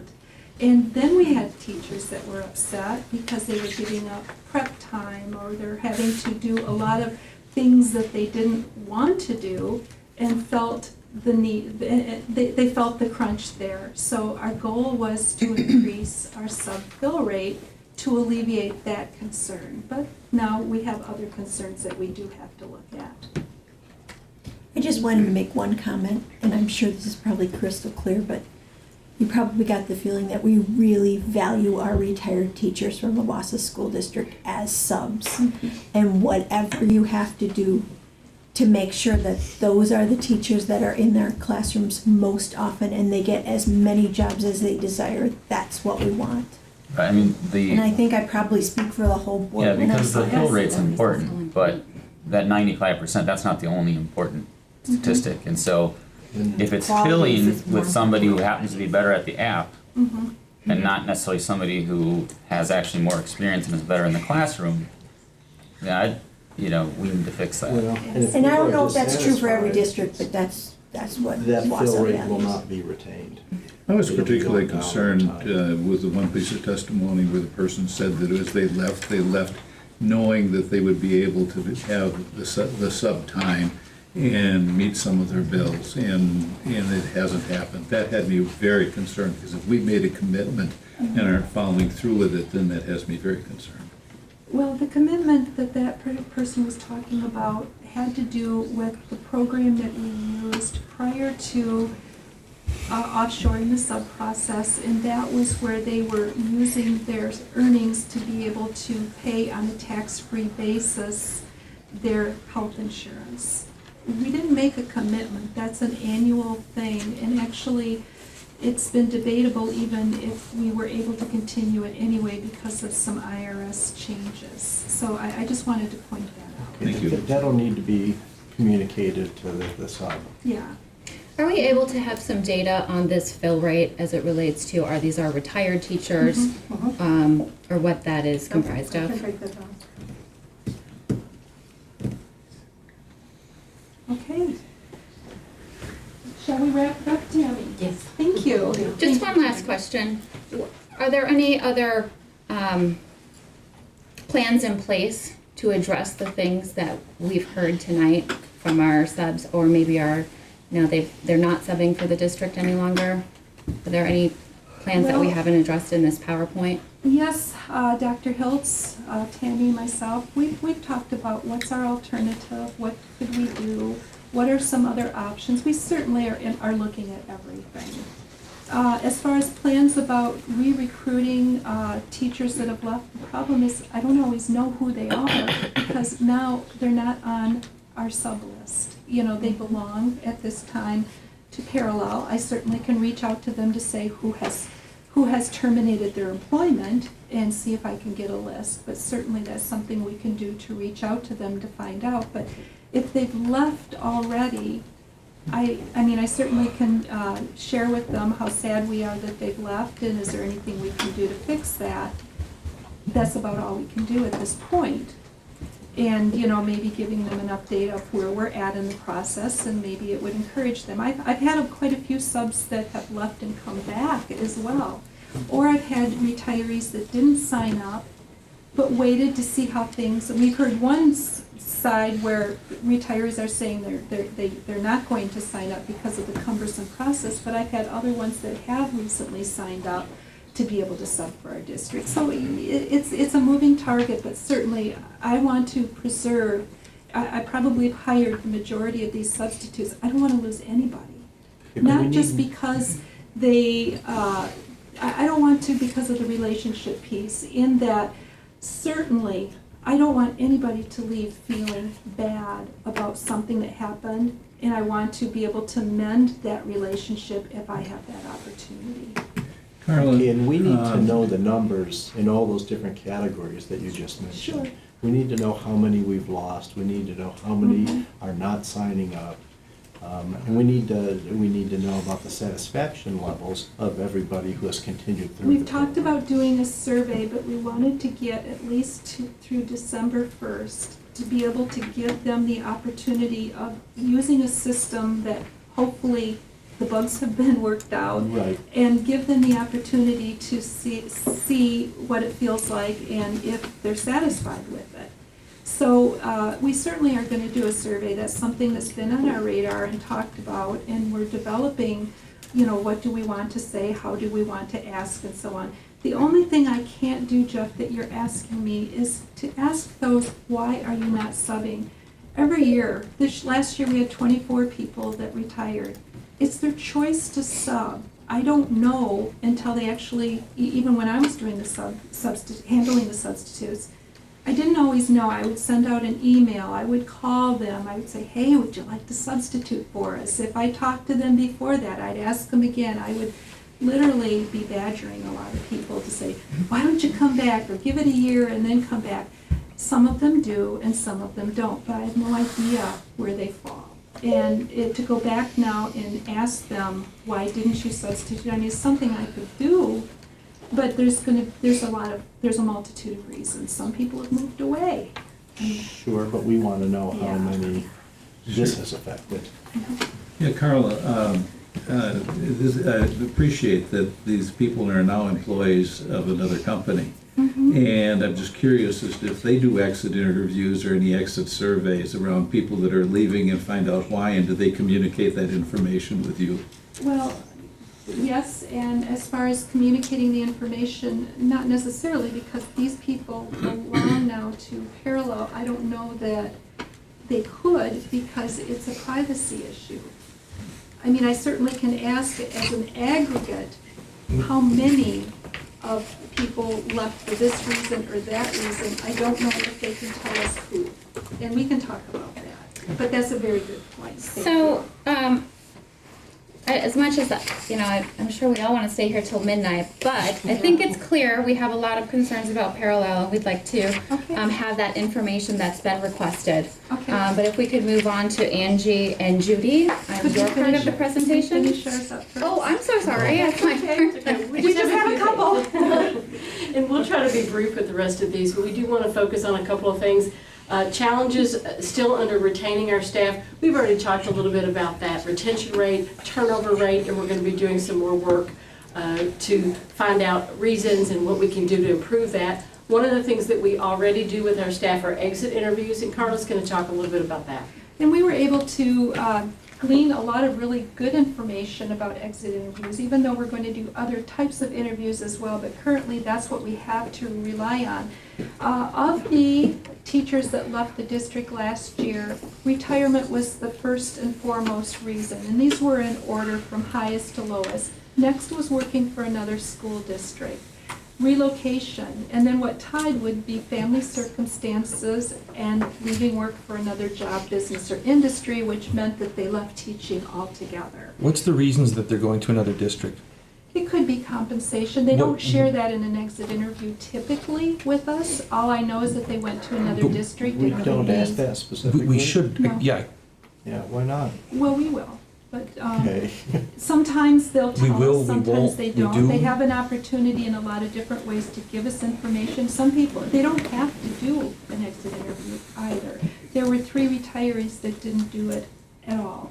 But we knew they were retirees because of the numbers. That's all we know. We don't know who they are. We only know what employment group that they come from, to make it confidential. And we don't have percentages on these? How many were retirees, how many left for another district? Actually, we do, but I'll give that to you in an email because I don't have it at my fingertips. Retirement, there were 24 employees, I'm going from memory now. Working for another school district was either 6 or 8. And then relocation were about 6 people, and then it was split between 4 for family circumstances, and leaving the teaching profession would be 4, and then there were 2 to return to school. Not percentages, but at least I have the numbers, but I can certainly give you that. Right, it's helpful for the board as we have to Yeah, it's make helpful for decisions. us to understand, and that's the reason we do the exit surveys, is to understand. Too bad it's after the fact, but what can we do better? How can we keep people? Sometimes we can't, but, we want to know what the reasons would be. And then, okay. Our last category for challenges, under our balance area, we're constantly looking at our family medical leave and work comp. And the balance of that for HR is that we're obviously most concerned about our employees if they have to be out of work due to medical reasons or if they're injured at work. But we're also looking at how we fill their positions and, again, using subs for that, or are we shifting our responsibilities for that, but always keeping in mind first and foremost our employees and what they're going through at the time. Another thing that we really try to track and monitor would be absenteeism, and that's part of balance because it speaks to work-life balance to some degree, but it's a challenge also because an unplanned absence means there's not a teacher in the room, that we have to find a substitute if one is available, and after so many times out of the schoolroom, our fear is that there's a gap in education. And then lastly, finding effective ways. If I may just interrupt for a second, I'd like to have this for you to do, if you could. Going back to the slide with retaining, retirement, working, relocation, and that. Just giving those numbers for 1 year is kind of irrelevant. If you could give it for comparative, that'd be much better. Sure. Considering the fact that working for another school district or relocation, family circumstances, return to school, you don't have much control over that. We don't have much control over that. So have a controlling number over the last maybe 5, 6, 7 years would give us an understanding really where this is going. Is this trending? Is it not trending? Absolutely, I Okay. agree with you. And Thank yes, you. we can pull that data and get that to you, so as a group. So I'll address all of the questions that you have in one emails and then have Cassie forward it to you. Would that work for you? Okay, very good. That's good input, thank you. And then lastly, we're always, these are challenges, these are things that we're talking about and thinking about, finding effective ways to care for the caretakers. The caretakers are people in the schoolroom. They're the ones that are taking care of our children. So we're finding effective ways to care for them, more ways that we can, what can we do to help? What can we do to be a resource? And again, it all ties into the bigger picture as far as attract, once we have them here, how do we keep them here? And then assure that they have the balance that they're looking for. And then last on our list, next steps with our 3 areas again. So under attract, Carla, talk a little bit about marketing. We went over this already with the questions, and thank you for the questions. As again, market through creative marketing, find our diversity, look for our future teachers, and I won't belabor that anymore because we have a lot of work to do in that area. We also talked about developing some of those relationships, and we certainly want to. We'll put that on our list of things that we're going to be doing. We had actually addressed a couple of the community organizations, but because we're recorded, we didn't want to say who they were until we had the opportunity to reach out to them and talk to them in person. And so we just simply left it rather vague here for that purpose. Under next steps in retain, when we talk about technology, one of the areas that we're exploring is using more technology to help during our open enrollment period. We're currently using a paper form if you want to enroll in our insurance or if you want to make a change in our insurance, and we're working with our insurance company about how that would look from a technology standpoint to do something that's easier for our staff as well. We talked about exit interviews, but that's after the fact. We now are going to be starting, and we do a little bit of this, but we're going to be doing a regular program of what's called a stay interview. In other words, take a group of people, go to them one-on-one to say, hey, how is it going? What's happening? What can we do to help? Are you happy? Do you need help? What can we do? And establish those relationships. And so we like the idea of being proactive instead of being reactive to data of people that already have left. So that's an opportunity, and then it's very, very important statistically, it tells us it's important to really check on our new hires, make sure that things are going well for them, because their retention is much more debatable. I mean, in other words, a lot more people will leave during their first year than after they've become more entrenched in the school district and building their relationships. So it's very important that we do feedback with them at some time, at least during the first 6 months or at least within the first year of their employment, to assure that everything is going well and just kind of reconnect with them. We do orientations every 2 weeks. We bring them in, but we don't want them to feel that once they're in, they're not thought about again. We want to keep that relationship going. Last on this list is we are starting to explore looking at an outside company that would do a job and wage analysis with our support staff. And I know that you all have shared those same concerns with our support staff, and we have not looked at their job descriptions and their wages for a number of years, and we'll be looking to a third-party company to do that with us. And then our very last one, we promise, I'm going to jump right into, we're doing a staff engagement survey in the spring. We're working very closely with Amy about this, and we're excited to get that out to our staff and get some feedback from that.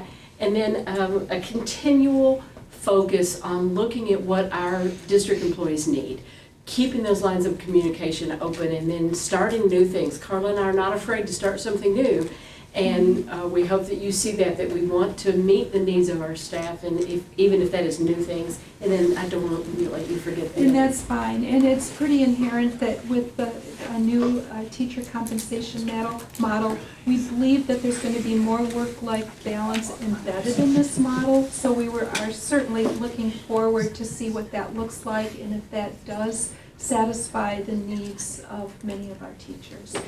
And having said that, thank you so much for your time. I'm sorry this was so long, but I hope that we answered all of your questions, and we certainly will get the data back to you that you asked for. And we appreciate your support. Thank you. Thank you.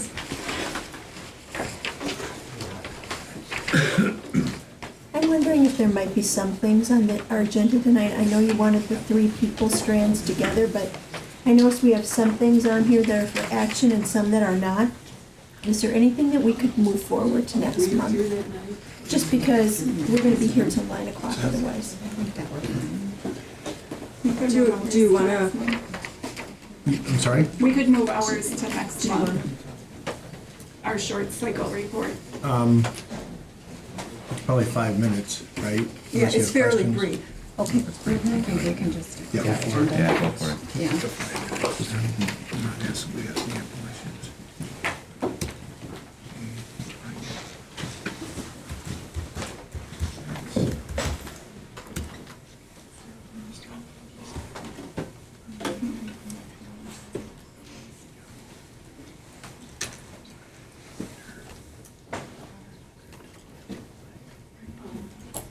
Well, thank you for the opportunity to present on Goal 2 of the Wellness Strand.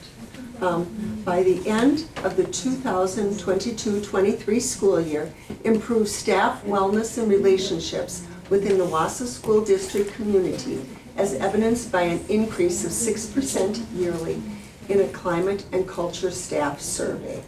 And so we'll talk about what is going well with that. And I will tell you that the building level CPI trainings are going very well. Previously, we had set a date and people from all different buildings would attend that training.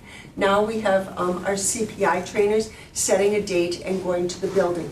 They go to a building to train Jefferson or go to a building to train Hawthorne. They go to the buildings. And we have received very good feedback from both staff and administrators with that change. It really gives the staff an opportunity to talk with our CPI trainers on staff or student-specific concerns. And we've also had some meaningful discussions, presentations regarding debriefing, what happens after a particular incident, and do some CPI coping model, adding some of that verbiage in. And we've gotten very good feedback on that.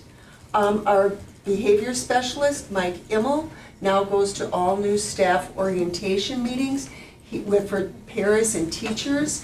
He provides them with a verbal de-escalation overview. He talks to them, gives them just an introductory, it's limited time, overview regarding anxiety, refusal behavior, and appropriate verbal de-escalations or interventions. We've gotten some very good feedback because those were concerns we were hearing. So we've gotten good feedback on that. Our restraint and seclusion form, it was fairly antiquated last year. It was paper and pencil. People would fill it out, put it in an envelope, send it to me at Longfellow, and we're keeping a tally. We now have electronic format, which is much easier to fill out and quicker.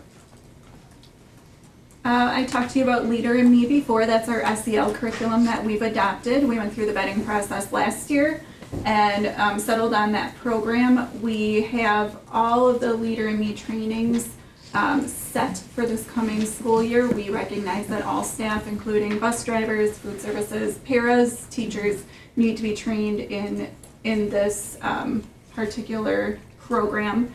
I will be in the future talking to you a little bit more about that, elaborating on that program, but if you want to know just the basics of it, you can go on leaderinme.org. The first page tells you really what it's all about. We did our threat assessment training over the summer, so that's all administrators and pupil services staff, along with our SROs, who now know how to do threat assessments should they arise at each building. We have threat assessment teams in place at the high school and middle school levels. The SRO and the administrators will make the determination if a threat assessment is needed. At the elementary level, there's going to be very, very few, if any, so those principals will call me and I'll work through with the SROs to see if we need to do a threat assessment. We also did adolescent mental health training last summer, and we have another 2 trainings this coming summer. in current status, currently 12 buildings have been CPI trained. We have 22 locations. We're continuing to work on it, have those dates set up. At the buildings, it's more of the refresher that we're providing. That's the biggest need. But we also have several full courses that we've provided, and one more is scheduled. We will continue with the ongoing new staff orientation training with the verbal de-escalation for CPI. To date, 39 staff have been trained. And I really already went over mine. We're going to do 2 more sessions next year. Adolescent mental health training is run by the Department of Justice. Talks about developmentally appropriate behavior versus mental illness, does trauma-informed care, all of those kinds of things. And then the threat assessment, you can also look at that on the Department of Justice website. They have all of that information on there. Judy, can I interrupt a minute? Yeah, sure. My brain doesn't always work, so if when you put CPI, if in parentheses you could remind us. Oh, I'm sorry. I just whispered to that. I apologize. Crisis prevention and intervention. Okay, okay. I apologize for not explaining that. Oh, that, I just was totally lost. Special ed is my world, not, function. Yeah. World's Acronyms. Yes, yes. The barriers that we have encountered, time. You're gonna see time up there a couple times. Time to go over, if there is a crisis situation, time to go over it, time to debrief, time to care for the staff. That, we found that a barrier, and we have certainly put, working through that on a building level, that's why we added that piece to the training.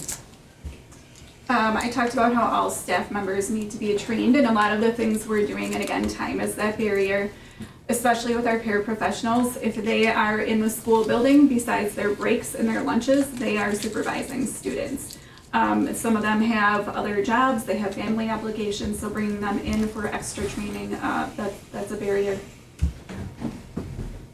Just one question. This is no longer a special ed thing, CPI. This is for everybody. And that should be talked about as well, how everyone is being trained. Yes. It's not just for special education. It is not just for special ed, it is for all staff. What happens is, I believe, and I hope I don't misspeak, but I believe we trained 19 staff at Jefferson the other night. The principal will, say, pupil services, special ed, these regular ed teacher, these paras. We are certainly casting a much wider net. Yes. Judy, can I just add to that, at new employee orientation, Mike does the presentation for all new staff, and then he also does, after that, an additional half-hour training that is just for the special ed paras, but everyone gets the first part of the training. Perfect. And Mike Immel is our behavior specialist. Yes. Next step, Mo. One thing that was back on the barriers page, that's okay. We are currently looking for a staff survey as well. So just the same as with HR and with Amy, we're looking for that staff survey. So the next steps, the first one will be to decide on that survey and get some baseline data. Again, Leader in Me training, that's coming up. That's something we're working towards right now. We've never had a social emotional learning curriculum in this district, so this is something brand new. And it's taking, a lot of time and a lot of people's input to get that training and execute this and roll it out just right. And we know that's of utmost importance with that program. And we're going to continue to provide crisis prevention and intervention trainings to the buildings that have not been trained, certainly open to all staff within the building. We're going to continue to have Mike present at the new teacher para orientation, new staff orientation, and do some research on compassion fatigue. How can we better help our staff with resiliency, with reducing stress? What more can we do to help them with that? So those are ongoing steps. On that note, I just want to comment that when I first got on the board and I toured all the schools and met with all the principals, I was a little tired, but the last school I went to was Hawthorne Hills.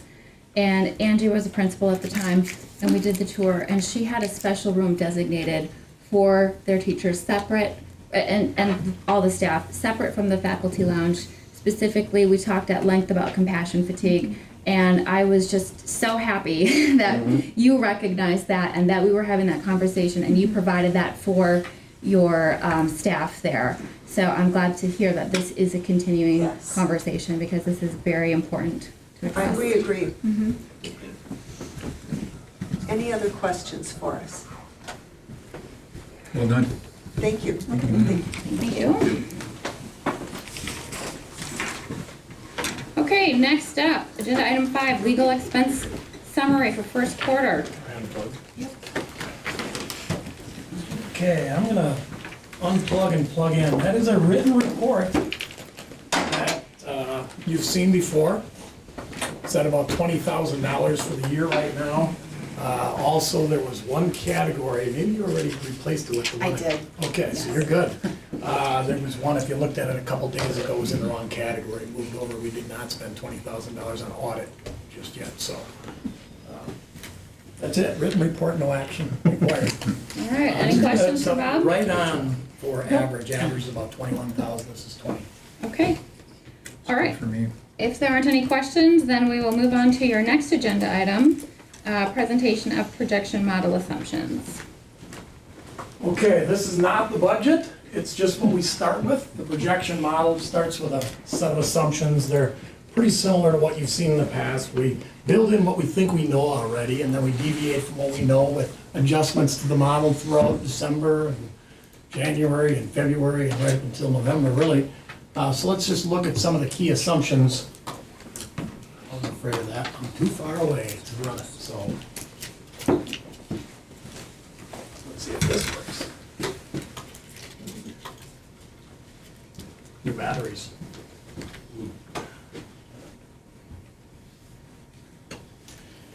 This is a graph you've probably seen before. We spend a little bit more time talking about salaries in our assumptions because salaries make up such a large portion of our budget. We try to be as accurate as we can. In the midst of building a new teacher compensation model, you have seen this before. This is what we're projecting to have happen over the next 4 or 5 years regarding the different categories that we're going to spend money on in compensation for teachers. This is the year we're in the midst of. We spend about $500,000 on teachers moving on the model. And then the other half was the 1.2% that every cell on the grid got. So 1.2% plus the movement was about $1 million. The year we're going into next year, we're gonna spend some money on people that decide to stay on the old model. Generally speaking, people are gonna stay on the old model for a reason. In many cases, financial. So it's gonna take up a decent chunk of money. We wanna protect those people that have invested in the model for all of these years. But this is the amount we would spend on people staying on the model. This is transition to the new model. And a transition comes along with an arbitrary raise. Sometimes it didn't match up very well. You didn't go from a box with 56,000 to a box with 56,000. There's an arbitrary raise. Also, the first year, we're offering a little bit of an incentive for those arbitrary placement raises that are less than $500. We're offering an incentive that we've been through before, and we can talk about more if you'd like, but I just don't know if you're in the mood tonight. We can move along. The following year, we start to also pay for people moving on the new model. That's the first year people will move on the new model. Very few will transition to the new model, and we will still have people that are living on the old model. Again, staying on the old model for, in many cases, financial incentive. We're gonna stay on the old model for a reason. And so it goes, till eventually we have movement on the new model, and that's our only cost. And we're hoping by then we will also have a percentage applied to the new model as well. We can't survive, we can't attract teachers, we can't keep the ones we do have if people are moving on a stationary model. They have to have hope that they move on the model and there's a percentage increase to the model or a dollar increase to the model or something makes the numbers on the model themselves go up. So this is just movement. The CPI, which if you look in your board materials, it does say CPI, but if I'm receptive, if nothing else, you said that was unclear, so I spelled it out. It's a different CPI now. Especially because it was a different CPI, I felt compelled to tell you which one this one is. We're getting pretty close to the CPI being determined for next bargaining session. As a matter of fact, from this point on, it doesn't deviate much. It might go up maybe 3 or 4 basis points. So So 1.75% is that CPI projection for next bargaining session. And this is quite a bit above 1.75. As a matter of fact, it's closer to about 2.7. Okay, so 2.7, maybe 2.75. And that's gonna maybe not agree entirely with the next slide. Here are the actual assumptions we're making, and we spent a little bit of time talking about salary again. Notice all of these boxes up here, 2.5%. 2.5% is again just the baseline. That's the salary baseline assumption that's built in. Since I've been doing this for the last 7 years or so, I don't think we've ever started with an assumption that high of 2.5%. We've started with some 1.5, 1.75, 2 pretty often. We started with 1, 2.5. There aren't as many variables that remain in that teacher costing as you might think. The grid is what it is, okay? People moving or not moving will determine the cost. It really will. We've got 700 teachers, and by virtue of them moving on the old grid or deciding to move to the new grid will entirely determine the cost. And I'm thinking it's right around 2.7%, so you might see me come to you later with at least the teacher one going from 2.5, perhaps up. Balancing the budget's always an issue. We talk about this in February, March, and beyond. Sometimes they do go down. But that teacher one isn't really as variable as you might think, because the grid's determined, and the teachers have the choice. If they want to stay and they want to move on the old grid or move to the new grid. The ones on the bottom here will almost certainly change, but that's a good place to start. We're assuming 15 retirements. We're assuming the spot on the grid is right there that people retire from. We're assuming 40 that leave through attrition. They don't leave at quite the high salary that retirees leave at, $48,395. And for the first time, new employees aren't going to be on the old grid at all. We're making the assumption that new employees come in on the new grid at step 103. And all of that together will be baked into the projection model that we use, which is a pretty sophisticated model. That sophisticated model will take all of this as input with much more, and it will give us a reduction number. These are pretty standard. We do know that the WRS is going up from 6.55 to 6.75 the next calendar year, so we assume it stays at 6.75. That's how much we take off of everybody's check to contribute to WRS. That's how much employees pay towards WRS. 7.65 FICA. That's been pretty stable for the last how many years? 0.25% for disability and life insurance. These probably generate a little bit more interest. Health insurance. We made a lot of changes in our health insurance plan for this year. We're hoping the funding levels are adequate. We introduced co-insurance. We did increase the premiums. We changed some things to maybe motivate people to go to a high deductible plan. 0 for next year. We're gonna have to watch that real closely. Hopefully it stays at 0. Hopefully we don't have to raise premiums or introduce further plan design change. So remember, those are the 2 ways to tackle it. A little bit of a premium increase, plan design change. The year that we're in the middle of, we did both of those things. And we don't want to do that any more often than we have to. And keep our fingers crossed. Pretty confident these can stay 0. Dental, 0, 1, 1, 1. Dental's pretty stable. There are caps on dental that allow us to do that. Health insurance change, medical trend is 6%. So even if your amount of claims stay the same, the things that you're buying should go up at about 6%. You hope it doesn't go right to 6%, 0, 4, and then 6. And again, these are just assumptions. This one I think is important to show every year because it shows how many things we have to hold at 0.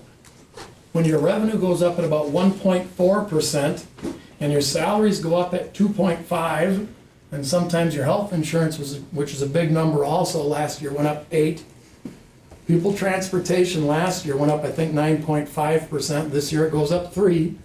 So if you've got all of these things that are pretty big dollar amounts, they go up at percentages bigger than your revenue going up at 1.4%. You just realize how many things you have to keep at 0. So all the budget centers, all the 300 and above, the non-salary, non-benefits, And all the administrators you see in here represent at least one budget center. Their budgets are stable. They're not going up. As a matter of fact, they're gonna go down a little bit to support some strategic priorities. That's OR2. We're gonna have a short cycle report on that real soon. So a lot of things do stay zero. Gas for heat, all of our utilities, we're gonna hold at zero this year. And then it's foolish to think they're gonna stay at zero forever, so going up 2% beyond that. Contracted people transportation, we do have a contract. It does go up 3% each of the next 4 years. Vehicle fuel, we do think it's stable, but we're allowing for a percent increase after that. All of our multi-line insurance coverage, not health insurance, not dental insurance, just the insurance we need in the name of risk management, we're expecting to go up 3%. That's pretty close to trend. There are some one-time issues or some special adjustments. These two go together. The iPad lease that we entered 5 years ago, including this year, cost us about $400,000 a year. When we brought it in front of you 5 years ago, we said, we're gonna have to have a solution for this. We're gonna come to you and intentionally bring it. It's not gonna automatically just be built into the budget. So we're pulling the $400,000 out because it's the end of lease. We're gonna have some options, what we wanna do with those iPads. And technology, generally speaking, we hope it's less expensive every day. We're working on a solution for one-to-one that's gonna be cheaper than the $400,000. So the $400,000 comes out and it gets replaced with the $375,000. That's good news, generally speaking, to continue our one-to-one initiative. Education department last year, you might remember, elementary math curriculum, was it, right? And to fund the elementary math curriculum, we had a $200,000 budget request that was authorized. 100 of it was only one time. So that 100 comes off, so that's good news. Peer expansion curriculum, the curriculum materials itself for peer expansion, that was a one-time cost that you authorized through budget reconciliation for $36,000. Open enrollment tuition increase, this makes me a little bit nervous. The open enrollment differential between the ins and the outs. And we're gonna have a graph on that, maybe you looked at already, it's widening. Financially, we have to be prepared for that. We can't ignore that with our head in the sand. We're working on strategies. We're trying to fix that. We've got some big things going on in the district right now. Strategic planning, new superintendent, some other initiatives we're tackling, new compensation plan, a lot of things that are changing in the district. We hope several of them are catalysts that help move that open enrollment trend at least back to stable. But financially, we at least have to prepare for it. This one makes me nervous. I was with about 40 administrators today talking about that for much of the day. I was on the SAA Legislative Agenda Committee, and we talked about transparency and how that shows up on your tax bill. And we're taxing $1.1 million, and it gets spent on Wisconsin Parental Choice Program. And how many people know about that? If they spend time in this room listening to me, they certainly know about it. But if they're just opening their tax bill, maybe they don't know about it. We have to get as many people to understand that it's possible. It's going up, 100, 115, that's the steady increase that we've seen, that's the trend. And that at least doesn't affect our bottom line budget, it just affects our mill rate and how much we levy. But eventually there's an end to that too, you can't just levy unlimited. Right now I think it's 30 cents of our $10.79 mill rate, 30 cents for Wisconsin Parental Choice Program. The things that are built into the budget, so to speak, well, not all of it. 2% increase in property value. We've been trending at about 3.5 lately, so 2% is pretty modest. Exempt computers are not an issue anymore. Here's what's built into the second year of the biennial budget, $175 increase per pupil for revenue limit. Now keep in mind, we're in declining enrollment, and what happens when you're in declining enrollment? You get a declining enrollment exemption, but then it goes away the next year. It's a non-recurring exemption, but then you get a different one. So that $175 for every student, we don't get the full impact of that because we're losing the declining enrollment exemption. It's replaced with another one. We don't get that full impact. I'm assuming 200 from here on in. But that's also assuming the per pupil categorical aid which has not been the trend lately, might vanish. I don't think it's, if some of this ended up down here, that could be the case, but the last 5 years, we've seen some of each.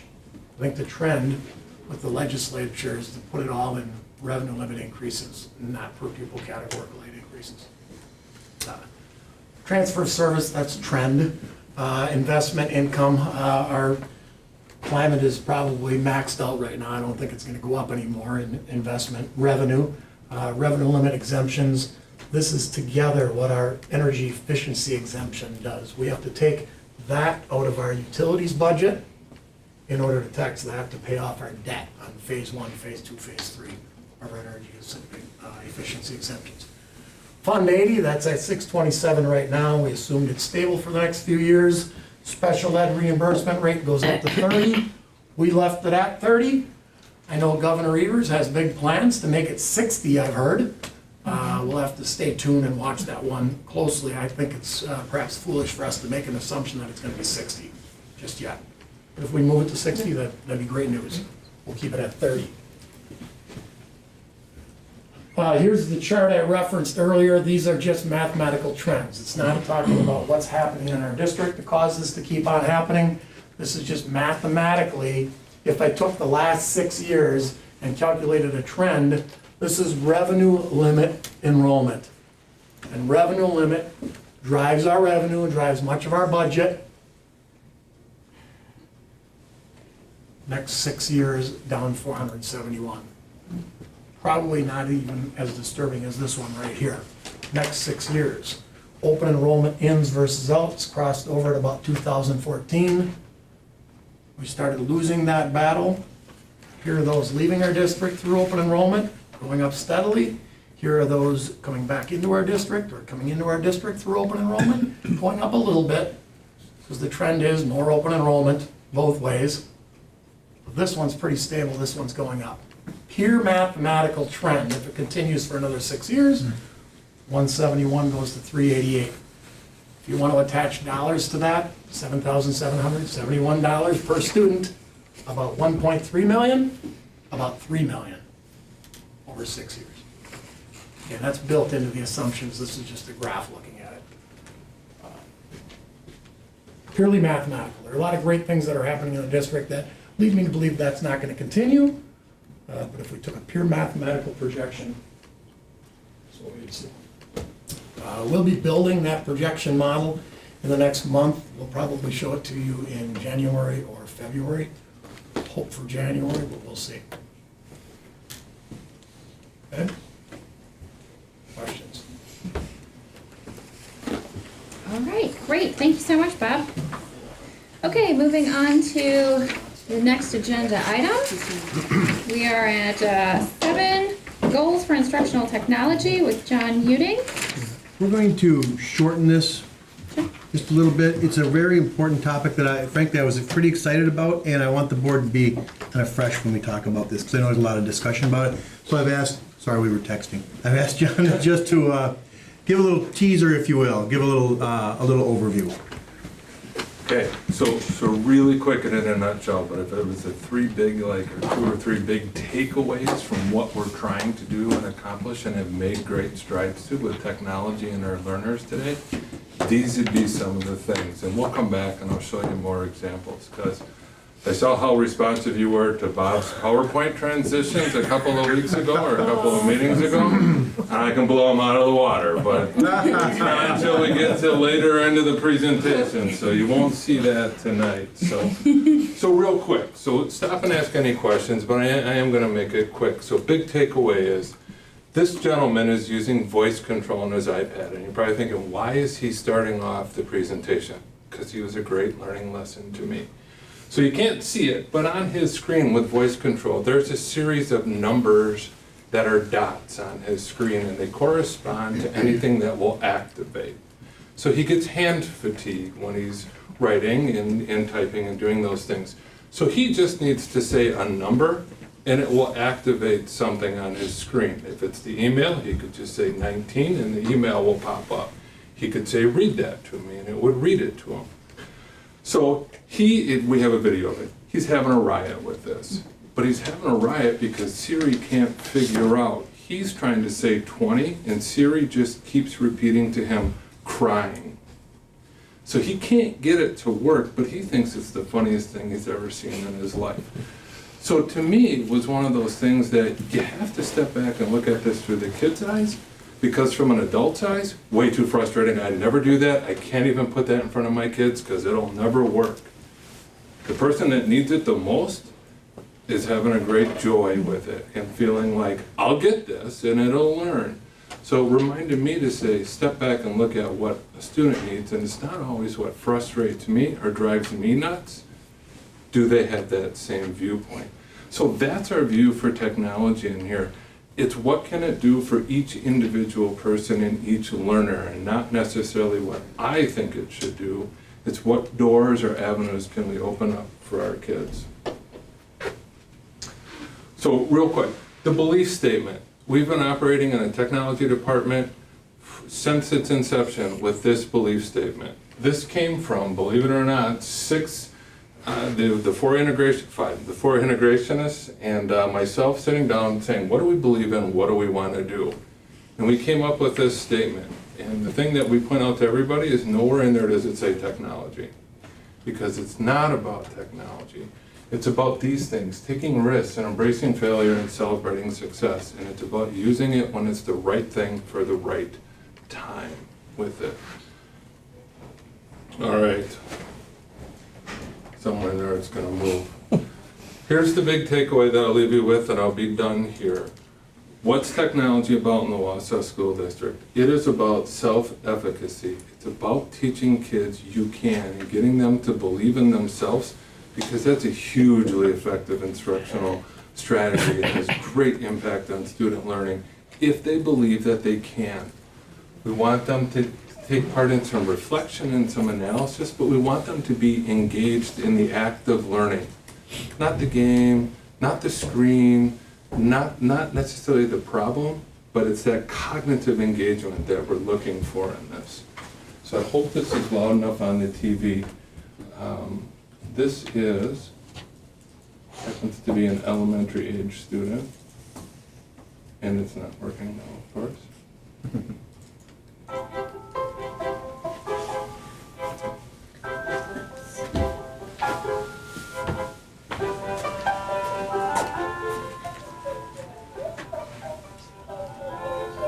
She's reading, and it's recording herself.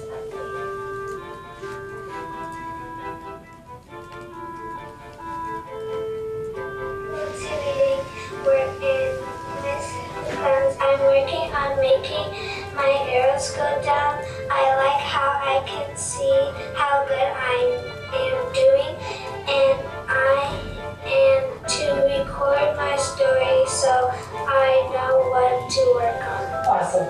I'm glad that you like it. Okay, seems small. That's what we want. We want kids to engage with it. So that one aspect of record my reading so I can listen to it, I can pick out my errors. The number spreadsheet, she's entering all that information. So she's picking out those errors, she's tracking her errors, and she's goal setting along the way to drive her own learning. She's building her self-efficacy and saying, I can do this, and if I pay attention to this, I can get better. And it's not an adult telling me, oh, you got 8 out of 10 right, you got 9 out of 10 right. It's, I can do this myself. And then that piece drives that same, more information for the classroom teacher who can now hear it, who can help analyze, can help lead instructionally. That same piece becomes a powerful point at a parent-teacher conference. Who would not want to sit down and listen to their child read, but more importantly, reflect on their own learning and tell you, I can get better, and I'm going to get better because I know what my mistakes were. Mm-hmm. That's what we want to do with technology. You have to be engaged, and if we're putting things in front of people that are passive, like, I don't need to do anything and something will happen, that's not what we're looking for. We're looking for something that will stay blank until you give it something, until you put yourself in it. You can stare at a Google Doc all you want, So the tool's on the iPad. I'll give you my one big transition. So it's supposed to look like it's powering up. You can stare at these things all you want. Nothing will come of it until you invest yourself. Some of the passive things that you can stare, and it'll eventually give you the answer. It'll talk to you. It'll make a sound and prompt you to move on. These are the kinds of things that we're looking for with our students. On the iPad, no games, no rote learning activities. You want to do flashcards? Get a partner, engage socially, and let's do it that way. So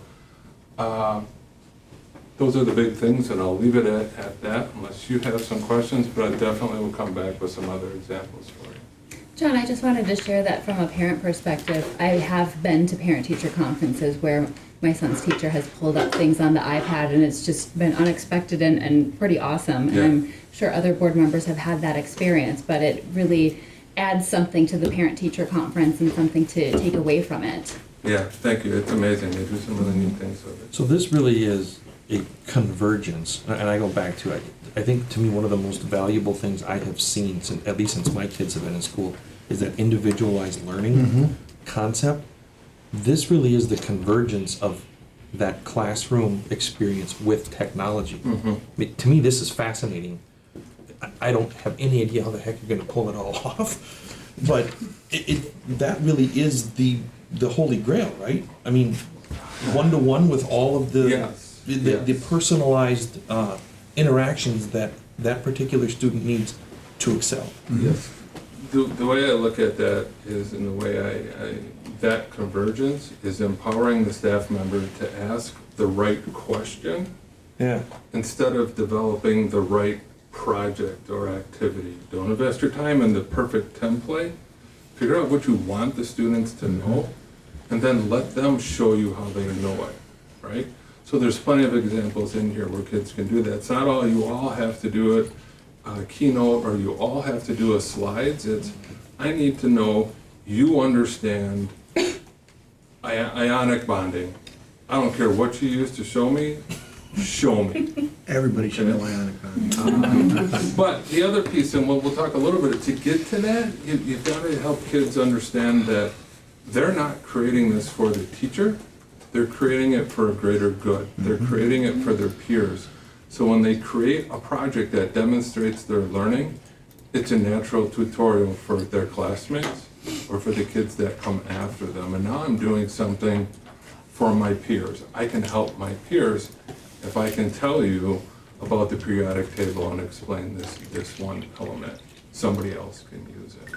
So all those things lead definitely to what you're saying, Pat. It's allowing kids that choice and that individual movement in a way that best suits it. And it's giving teachers back deeper content, deeper examples that fit multiple things instead of trying to pull together a bunch of things. That one video fits so many different boxes. So it's time saving that way, and it's reaffirming. Okay? I'll be back. All right, great. Thank you, John. Okay, next we have Paul Weber, a new course request for the 2020-2021 school year. Okay, thank you. In the board packet, there were two requests that we had this year. One for an AP History course and one for a Residential Construction 2 Finished Carpentry course. And so what we'd be asking tonight is for approval of those two courses to be added to the course description handbook and offered to students next school year. Well, Paul, how long have we not taught AP US at West? Because I wasn't under the impression that we had stopped teaching. Okay? Because I'm my short term here, I'm going to go to Pat this evening, so he can probably answer that question. Patrick Gallagher, Associate Principal at Wausau West High School. We've never taught AP US History. No, we had AP European History for a long time, until just a couple years ago. And then, but the AP US would be an additional class that we have not offered. We also, just to let you know, we're very careful. We don't want to disrupt the current classroom environment, so this will be taught as additional mods and outside of the classroom as well, because we like the structure that we have of all students working together, and we don't want to remove that structure in that discussion-based classroom and isolate students into AP and non-AP tracks. So, Okay, so we had dropped down to no AP history at West. no AP history, but we had AP Psych, AP Government, which we had added when AP European History dropped off, and then AP Macro and Micro as well. So, Just quick, is there ever been talk about like a cycle? It sounds like we've gone like, AP US or AP History and then to AP Psych. Sometimes some people just build it right in so it's predictable. Just a thought, I don't know if that's been something that's been discussed, but something we could look at. Yeah, I think you gotta be careful with that, with having stop and go in your AP programs. Pay on enrollment, right, yeah. Are there any questions about this? All right, History otherwise. better. Right. Otherwise, okay, I'm seeking a motion to recommend to the full Board of Education the approval of the proposed new courses for the 2020-2021 school year. So moved. Second. Okay, so Cassie, did you get that? Okay. All in favor? Aye. Opposed? Abstentions? Motion carries. Thank you for bringing those to us. All right, next on the agenda, still with Paul, student fee requests. Okay, so we're getting ready for next school year already with the student fees. In your packet, there was a list of fees with the ones in red being either updated or changed for the school year. We tried to do our best to make sure that they were balanced between the two schools so there's not a lot of difference. There is an occasion where you might see a little different fee for each school. That depended if the one school offered that and the other school did not. An IP versus an AP, or in one instance, I believe the schedule dictated a little differently based on semester and year-long courses what the fee needed to be. But for the most part, we tried to make them pretty much congruent with each other. Can we go back? We didn't even discuss the construction thing at all. I mean, is everybody happy with that? Did we just that was kind a of rolled question, them do into we one? need to? Did anybody have questions? Okay. We just had the questions on history. Okay, I was just wondering. With these fees, do we have some sort of a mechanism for students that do not have the money available to continue to take these classes, but to be able to be compensated so that they don't have to come up with it? As both schools have things in place that would allow students to take the classes and have the fees waived if it's a financial hardship. So the medical technology textbook kind of sticks out as something that's pretty expensive. Is that something that goes out of date like every year, like it changes? Or is it possible that we could have medical technology textbooks that could be used from year to year and kids just borrow them? They're workbooks, aren't they? That's a good question. It are could they be a workbook? workbook where they. I think it is a workbook. I mean, I can see some kids not wanting to take that class because of that fee. Because Well, if it's already $79 completed, that would is. be even a better deal for the next kids. Those are the best workbooks to buy. Right, pre-used, as long as the answers are right. Yeah. So a follow-up question with the medical technology, do we have, this as dual credit? Midterm, I believe, Pat? It's dual. Okay. I believe midterm would be a dual credit course Okay. with the technical college. That makes it a little more attractive. Yes, very much so. But that one kind of sticks out as kind of a high fee, but. I'm sure parents are excited to see we're still issuing recorders in third grade. And earplugs. Yeah, exactly, that's what should go with it. For $7.15, one recorder and 10 earplugs. Okay, any other questions on these fees? If not, I'm seeking a motion to recommend to the full Board of Education the approval of the student fees for the 2020-2021 school year. So moved. Second. All in favor? Aye. Opposed? Abstention? Motion carries. Thank you. Okay, next agenda item. This is Andrea with the 4K program agreement along with Kara Rakowski.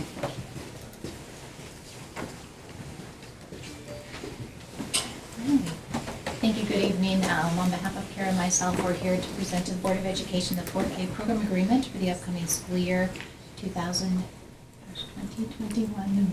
And so, Kara, would you like to begin? The language of the 4K contract remains the same and consistent as it has over the last few years, so there are no anticipated contract language at this time. The proposed language again continues to focus on supporting the district's mission to advance student learning, achievement, and success. So we will reach out to our current community partner sites as well as our past 4K community partner sites again this year and issuing those contracts, which would include Mountain View Montessori, Newman St. Michael, Wausau Child Care East, Wausau Child Care West, the YMCA, Little Scholars, and Head Start. I think the key things with the 4K contracts when we look at that partnership with our community site and what that allows, just to highlight very quickly, this allows students to access our Wausau School District 4K curriculum, as well as that partnership with the staff in our community sites for professional learning communities, ongoing professional growth and development, and remaining student focused with our learning targets at the key of across all of our 4K, so that guaranteed and viable curriculum across all of our 4K sites, and as well as that wraparound care to minimize the transitions across environments for our youngest learners who need that wraparound care option. So does that mean Head Start is back in? It means that we will continue, as we have in the past, to issue and give a contract for them to consider. But they haven't signed in the last 3 years? That's correct. Okay, just when you brought that up, I thought, oh, good, they're back in, okay.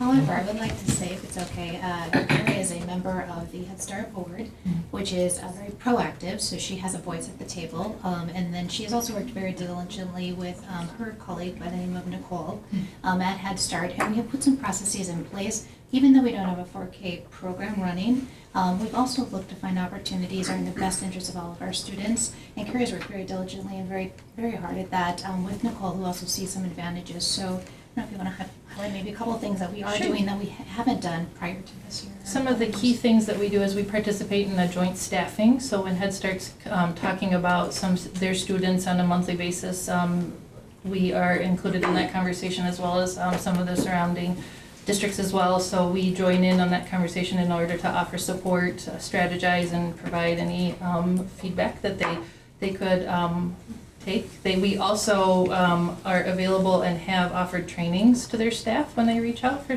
different trainings. And then we have outlined a procedure for kindergarten transitions in terms of assisting and helping families through the registration process that allows all of that to be done through the family case manager at Head Start. So it's an ongoing partnership. We've also been working to capture dual enrollment, what we call dual enrollment. So our students who are eligible for 4K and not attending in a full day Head Start program, we captured the majority of those, so they are doing wraparound full day programming through a combination of Head Start and 4K programming. And we've figured out collaboratively transportation to using both Head Start's bus and then our bus for student busing as well. Great. Wow. So we continue to pursue opportunities even if we don't have assigned contracts. Okay, if there aren't any other questions, thank you so much. I'm seeking a motion to recommend to the full Board of Education the approval of the 4-year-old kindergarten program agreement for the 2020-2021 school year. So moved. Second. All in favor? Aye. Opposed? Abstentions? Motion carries. Thank you very much. Okay, now agenda item 11, school safety drill update from Angie, please. So each year, starting last year by January 1st, I need to upload all of our feedback from our ALICE drills to the Department of Justice site. They did come out with a form this year, so it's a little bit more robust than last year's form. So you have all of those to look over, and I'll take any questions that you guys have.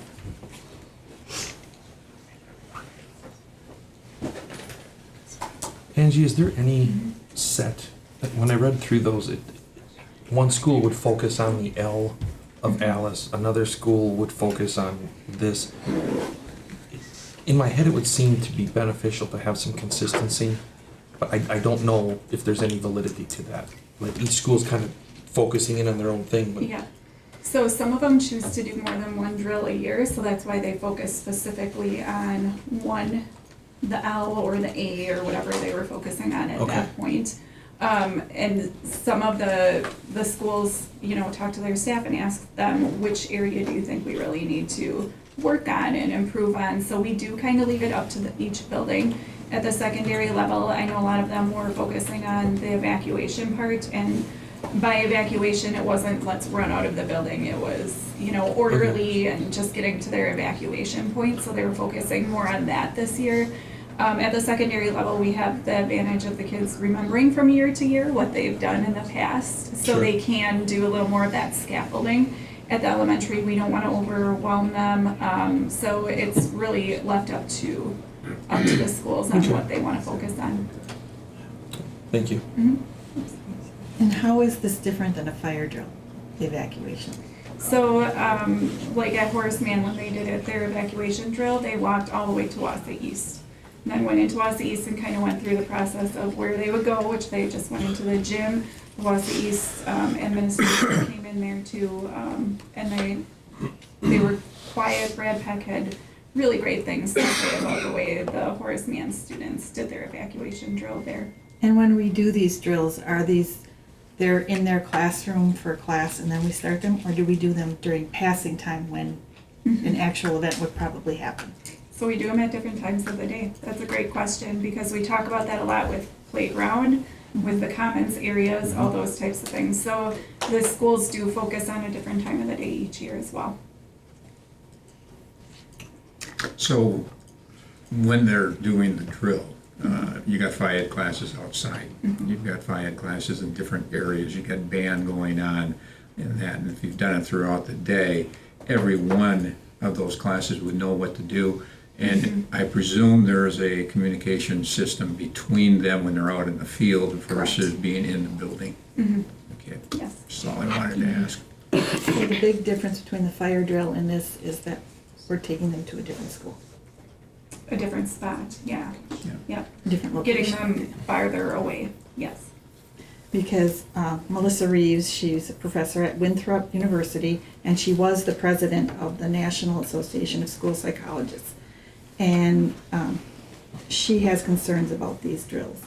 And this is the same organization that came up with the premise that it might be good to train kids with these drills.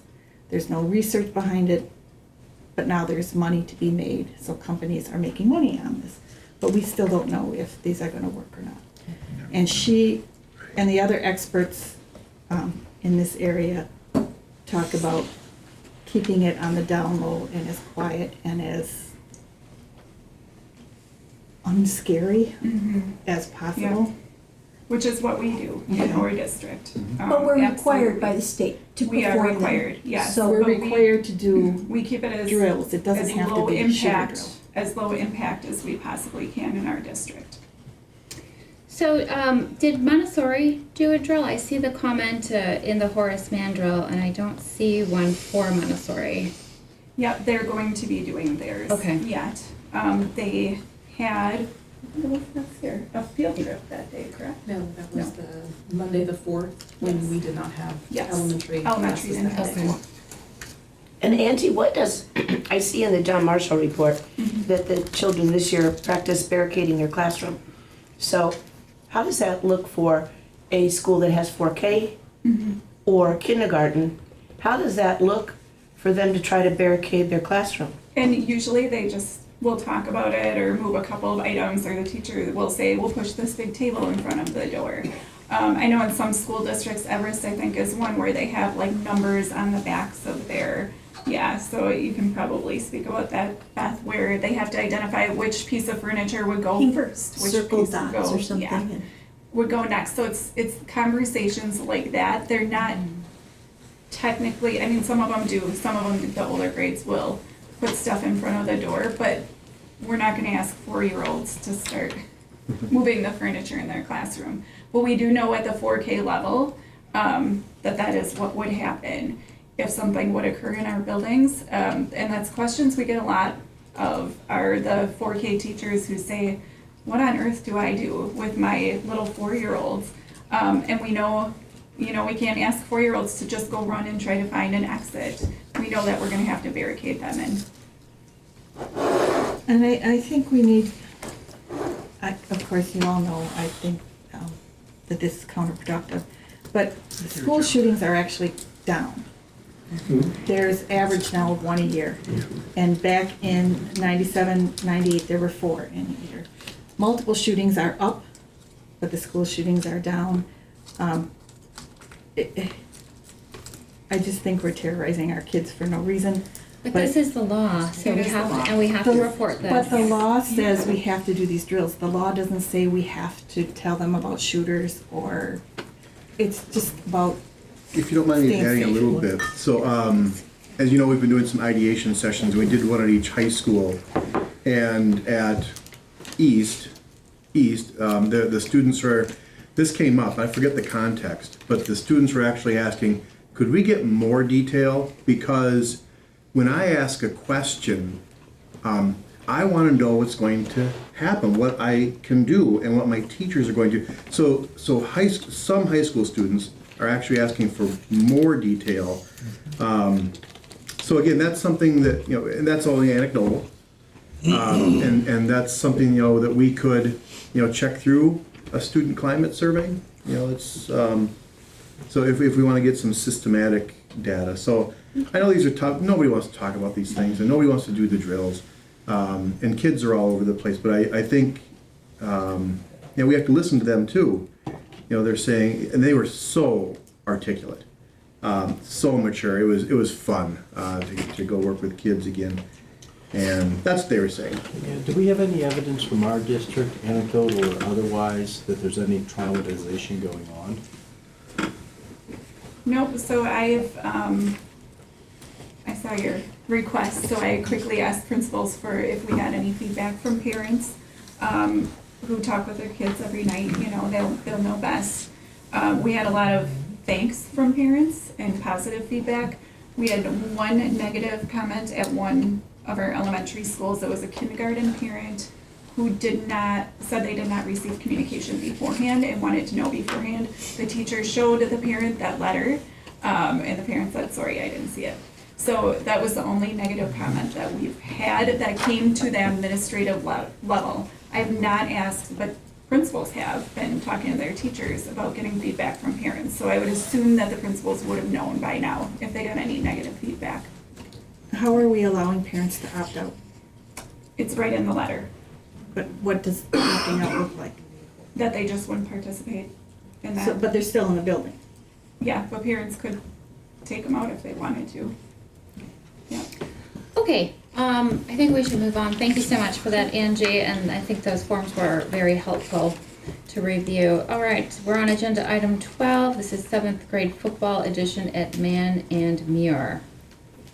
And who will be presenting on this? Well, I'll start out. Okay. And then kind of heard a little bit in public comments where some of the reasoning behind the request for this is coming from. Mostly it's coming from the folding of the Wausau area youth football league. And so that league is now done. And so with schools in the conference saying, hey, listen, we want a 7th and 8th grade game, not just an 8th grade game. And if you can't give us both, we're going to probably look elsewhere. And the idea that making sure that our kids are learning the sport under the direction of coaches who are trained in that area are a couple of the main reasons that we want to look at this. But Paul and Lisa are here tonight representing our schools, the middle schools as the athletic directors, and they could probably speak a little bit more to that, and Greg Harvey is here representing the high school as well, so I'll let them speak. Okay. Well, I'm Lisa Peck. I'm the athletic director at Horseman Middle School. I've been the athletic director there. This is my 9th year. Since 2015, we've just seen such a decrease in the number of 8th graders playing football, and then starting in 2015, we've gone down to just one 8th grade team, which is the trend across the board. There's one school in our conference that is allowed, or is able to field 2 8th grade teams, but they're just going to separate them equally so that they're just 2 separate 8th grade teams, and they'll have 2 separate 7th grade teams so they can continue to travel together. We used to have two teams. We used to have coaches for 2 teams. I'm really excited for the fact that we could add 7th grade football to our program. Once the Wausau program deceased, we had at least 15 parents that called me and said, can my son play on the 8th grade team? Well, the physical differences between 7th and 8th grade was an absolute no. I do feel that we have some really great coaches in our district that are teachers, that have coached football, that can teach the right way. They can teach them the fundamentals the correct way, which helps keep our students safe. The equipment that we have, every year, we have gentleman Jamie Pankratz from Team Sports. He goes through all of our helmets. He reconditions or retires. That's not my choice. That's completely up to him. He knows the dates, he knows how long they've been reconditioned, and then they're retired. And then we rebuy. So I feel very confident that the equipment that we have is the safest that we can have for our students. The other thing that I'm working on right now is with bone and joint. They do concussion testing for all District 9th and 11th graders. So I'm working on getting that dropped down to 7th grade, so that it would be consistent throughout the district, that it would be at 7th, 9th, and 11th grade, so we could have a really good baseline for all of our students to keep them as safe as possible. So I'm just hoping that we have this opportunity for our 7th grade athletes to participate in a sport that they love but was kind of taken away from them.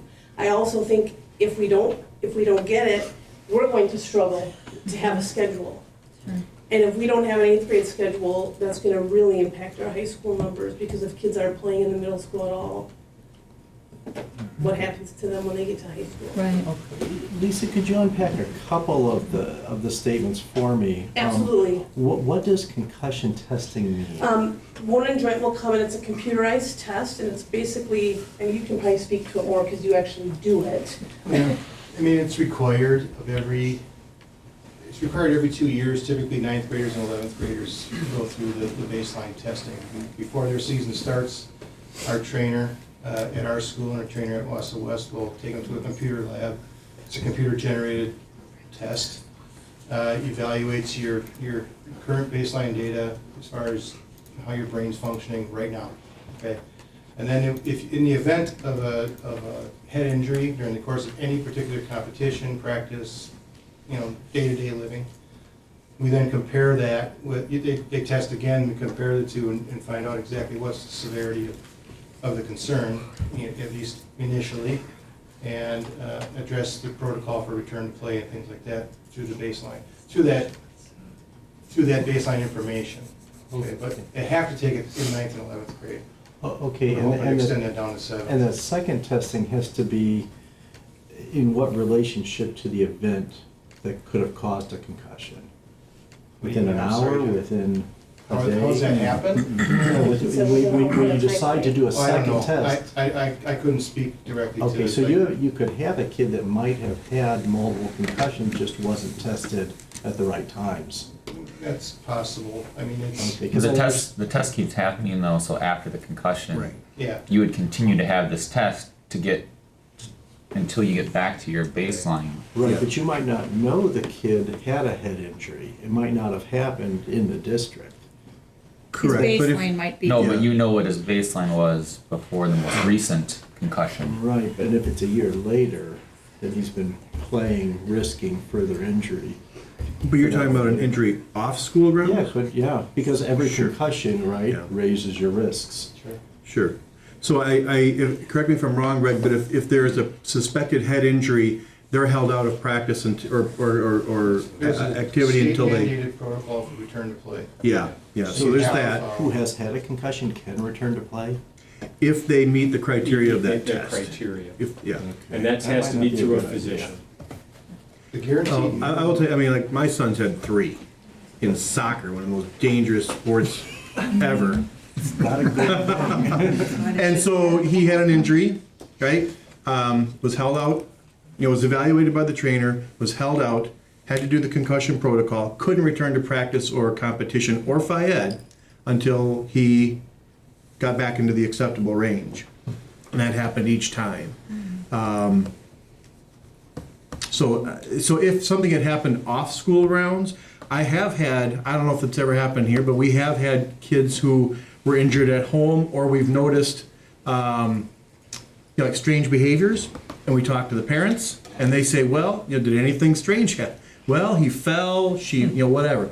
And so we can still run them through the concussion protocol if they're a student athlete. We don't do all kids, just student athletes. Yeah. So well, I think the important thing here though is that having a baseline is a good thing. So if we can get the baseline in 7th grade rather than 9th grade, that's a good thing. no matter what happens after that, that's a positive. The Right, Aspen, but you probably don't want the kid ever playing again if they've had multiple concussions, certainly. I mean, that's a separate discussion from Yeah. whether or not it's good to have the concussion Right. baseline testing in 7th grade. I think what we're hearing from the athletic directors and from the administration is the desire by the community to add this sport, and the fact that the 8th grade teams might be deprived of opportunity if they don't have 7th grade team. And I think that we know there is risk with football, just like there's risk with any other sport, but that I think is appropriately determined within the household. So I wonder if there are any other questions? I do. I have questions. My second question to Lisa was, what does trained and experienced means in terms of a coach? Is there official training that a sanctioned body does on the danger of concussive injury? I'm sorry, I didn't hear the second part of that. Is there an official body that does formal training on concussive injuries? Well, we go through. I don't know that that's exactly what she meant by. I mean, she's like, we talking would have training in proper techniques relative to staff that would, sport. that are trained like for teaching football fundamentals. Okay, but who has trained them and what are the qualifications of the person who did the training? Well, our Is it high not just school somebody who's co- happened to No, have- our high school coaches, who I feel are highly trained in what they're doing, are working with our middle school coaches. but where were they trained? Where were they trained? I think you guys are What talking does about two training different mean? things. You're talking about concussions, she's talking about proper playing techniques. Both. I mean, proper playing techniques reduce the risk of injury. Right. They're not separate topics. You know, the head So up. what does it that mean to sort be of thing. trained? Is there a professional body that certifies the training has occurred, for instance? Well, coaches have to, if they go through coursework at the college level and come out as a certified teacher, certified coach, they have that certification, say. That's lifetime. Okay. Recertification, it comes in the form of professional development, attendance at conferences and you know, paying attention to current trends. USA Football is a brand new, relatively new organization. It's kind of similar to like USA Basketball, USA Soccer, right on down the line, where they're trying to standardize the style of play, acceptable play from, you know, third graders on up, or whatever grade level somebody enters into the sport. So there's no like specific licensing agency. I don't know if there's a licensing agency for any sport that says you can't coach a certain sport unless you got the certification. It's pretty dependent upon your own personal desire to want to learn more and more about the sport and how to properly teach it and coach it. I guess I don't know how to answer it any other way than that. In that, how do we know they're trained? Well, it's part of our responsibility to follow up and watch them, you know, perform their job duties, make sure they are teaching kids proper techniques, not getting outside the lines of acceptable play and sportsmanship and everything else that's involved there. I guess that's what we rely upon. Relative to concussive injury, I think the game of football is now being driven to get the head out of football. I mean, I think if you've watched a little bit, you understand that's been a primary concern, and the stuff that starts at the professional level versus going down to college and down into the high schools and so on. The head is being taken out of football. There's certain elements of football that are being changed to try to reduce the incidence of injury. Is there risk? Of course there is. I mean, that's possible in just about anything that we do. But our coaches aren't specifically trained in concussive injury other than trying to prevent it and following protocol and everything else that's involved with return to play. I think we're about as good as we can be until further knowledge comes out and further, you know, better techniques come out that we currently don't know about. But I would say that our coaches and I know in our coaches in our community, our high school community, our middle school community, are doing the best they possibly can to make sure that our kids are protected through their style of play, as well as knowing proper technique and those sorts of things. If I may say something, take a look at a little history. 31 years ago, we started the Youth Football League here. Between myself and Dr. Quirt and a couple of the other coaches from West, we started the youth program at the 7th grade level because the junior high was not willing, and the district was not willing to start good basic football techniques at an early enough age, but not too early. And when the league started, it was to be only at the 7th grade level, and then we moved it to the 6th grade level. It's a great opportunity. Now, I want to say something here, is that years ago, 31 years ago, we were depending on parents and dads who played the game, who had absolutely zero training, and we coaches at the high school brought them in to teach them specific training techniques at that time. It's a great opportunity now for the district to take more control over this, take it out of the hands of the community where people aren't well trained, and that our coaches are expected to go to conferences to get this training, and they're at camps and they're working camps and training others. So I hope on our behalf as a board, we want to take responsibility, because I too had a son who has had concussions and has been concussed several times and still dealing with that as a 40-year-old. So if we can start doing things at an age that's appropriate for football, to start working on it. And Jane, I don't care whether you agree or not, you're not a football coach, you don't understand it. But to understand the techniques and everything is something that's very important. Why would you want to start kids with concussions earlier? I didn't say that. The reports are that kids should not be playing tackle football Stop talking for a second, because do not tell me to stop talking. You didn't state that correctly. I stated we want to make sure we teach the techniques correctly so we don't have the concussions that once were there, because that is what's happening in youth football. We don't want our kids to play youth football tackle. Flag football in 7th and 8th grade. They should not be tackling until high school. Well, you and I will disagree with that to begin with. I'll go with the doctors and the brain and I'm going to push this information. forward, that we would be able to help our coaches make sure that coaches and students are working together and we're taking the responsibility so that we can prevent these things from happening as much as we possibly can in the future. Otherwise, what you're saying is we might as well cut football. We might as well cut hockey.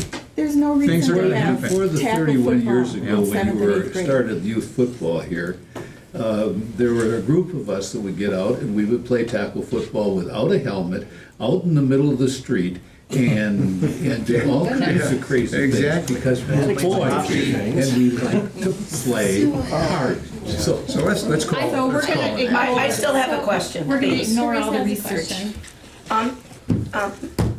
Lisa, we were on a committee 10 years ago, I don't know how long ago. Appendix B and C, which one covers the coaching and the sports? C. C. And if I remember right, we talked about numbers, we talked about cost, and that we kind of said, okay, just for the archery club doesn't have enough people, so we're not going to offer that anymore, and we can take $1,000 from that. What's the cost of this, and how are we going to pay for it? Well, the only cost to the school district will be coaches, which in retrospect is really not a new cost, because we used to have more coaches when we had 2 teams. And then when we went down to 1 team, we dropped off coaches. So we're going back to something that we had 4 years ago. The rest of the costs for equipment is coming out of my athletic budget. So it's So not the there for document other- it's in board book, and it lists the costs are coming from the Horace Mann budget, except for the 2 coaches. That's correct, But right? that's money that can't go anywhere else. I think parents don't understand that helmets do not prevent concussions. That's true. And it's the parents to make the decision. There are a lot of parents that we're hearing that the community wants this. I understand the risk. My own son will not be playing football, okay, because I have my own concerns, but that is a decision I can make within my household, not going to make for other people's households. So we heard that 8th grade will be impacted, and if they're impacted, then their high school careers will be impacted. So I am seeking a motion to recommend to the full Board of Education the addition of the 7th grade football at both Horace Mann and John Muir Middle Schools. So moved. Second. All in favor? Aye. Opposed? No. Abstention? Motion carries. With that, I'm seeking a motion to adjourn. So moved. Second? Third. All in favor? Opposed? Abstentions? Motion carries. All right.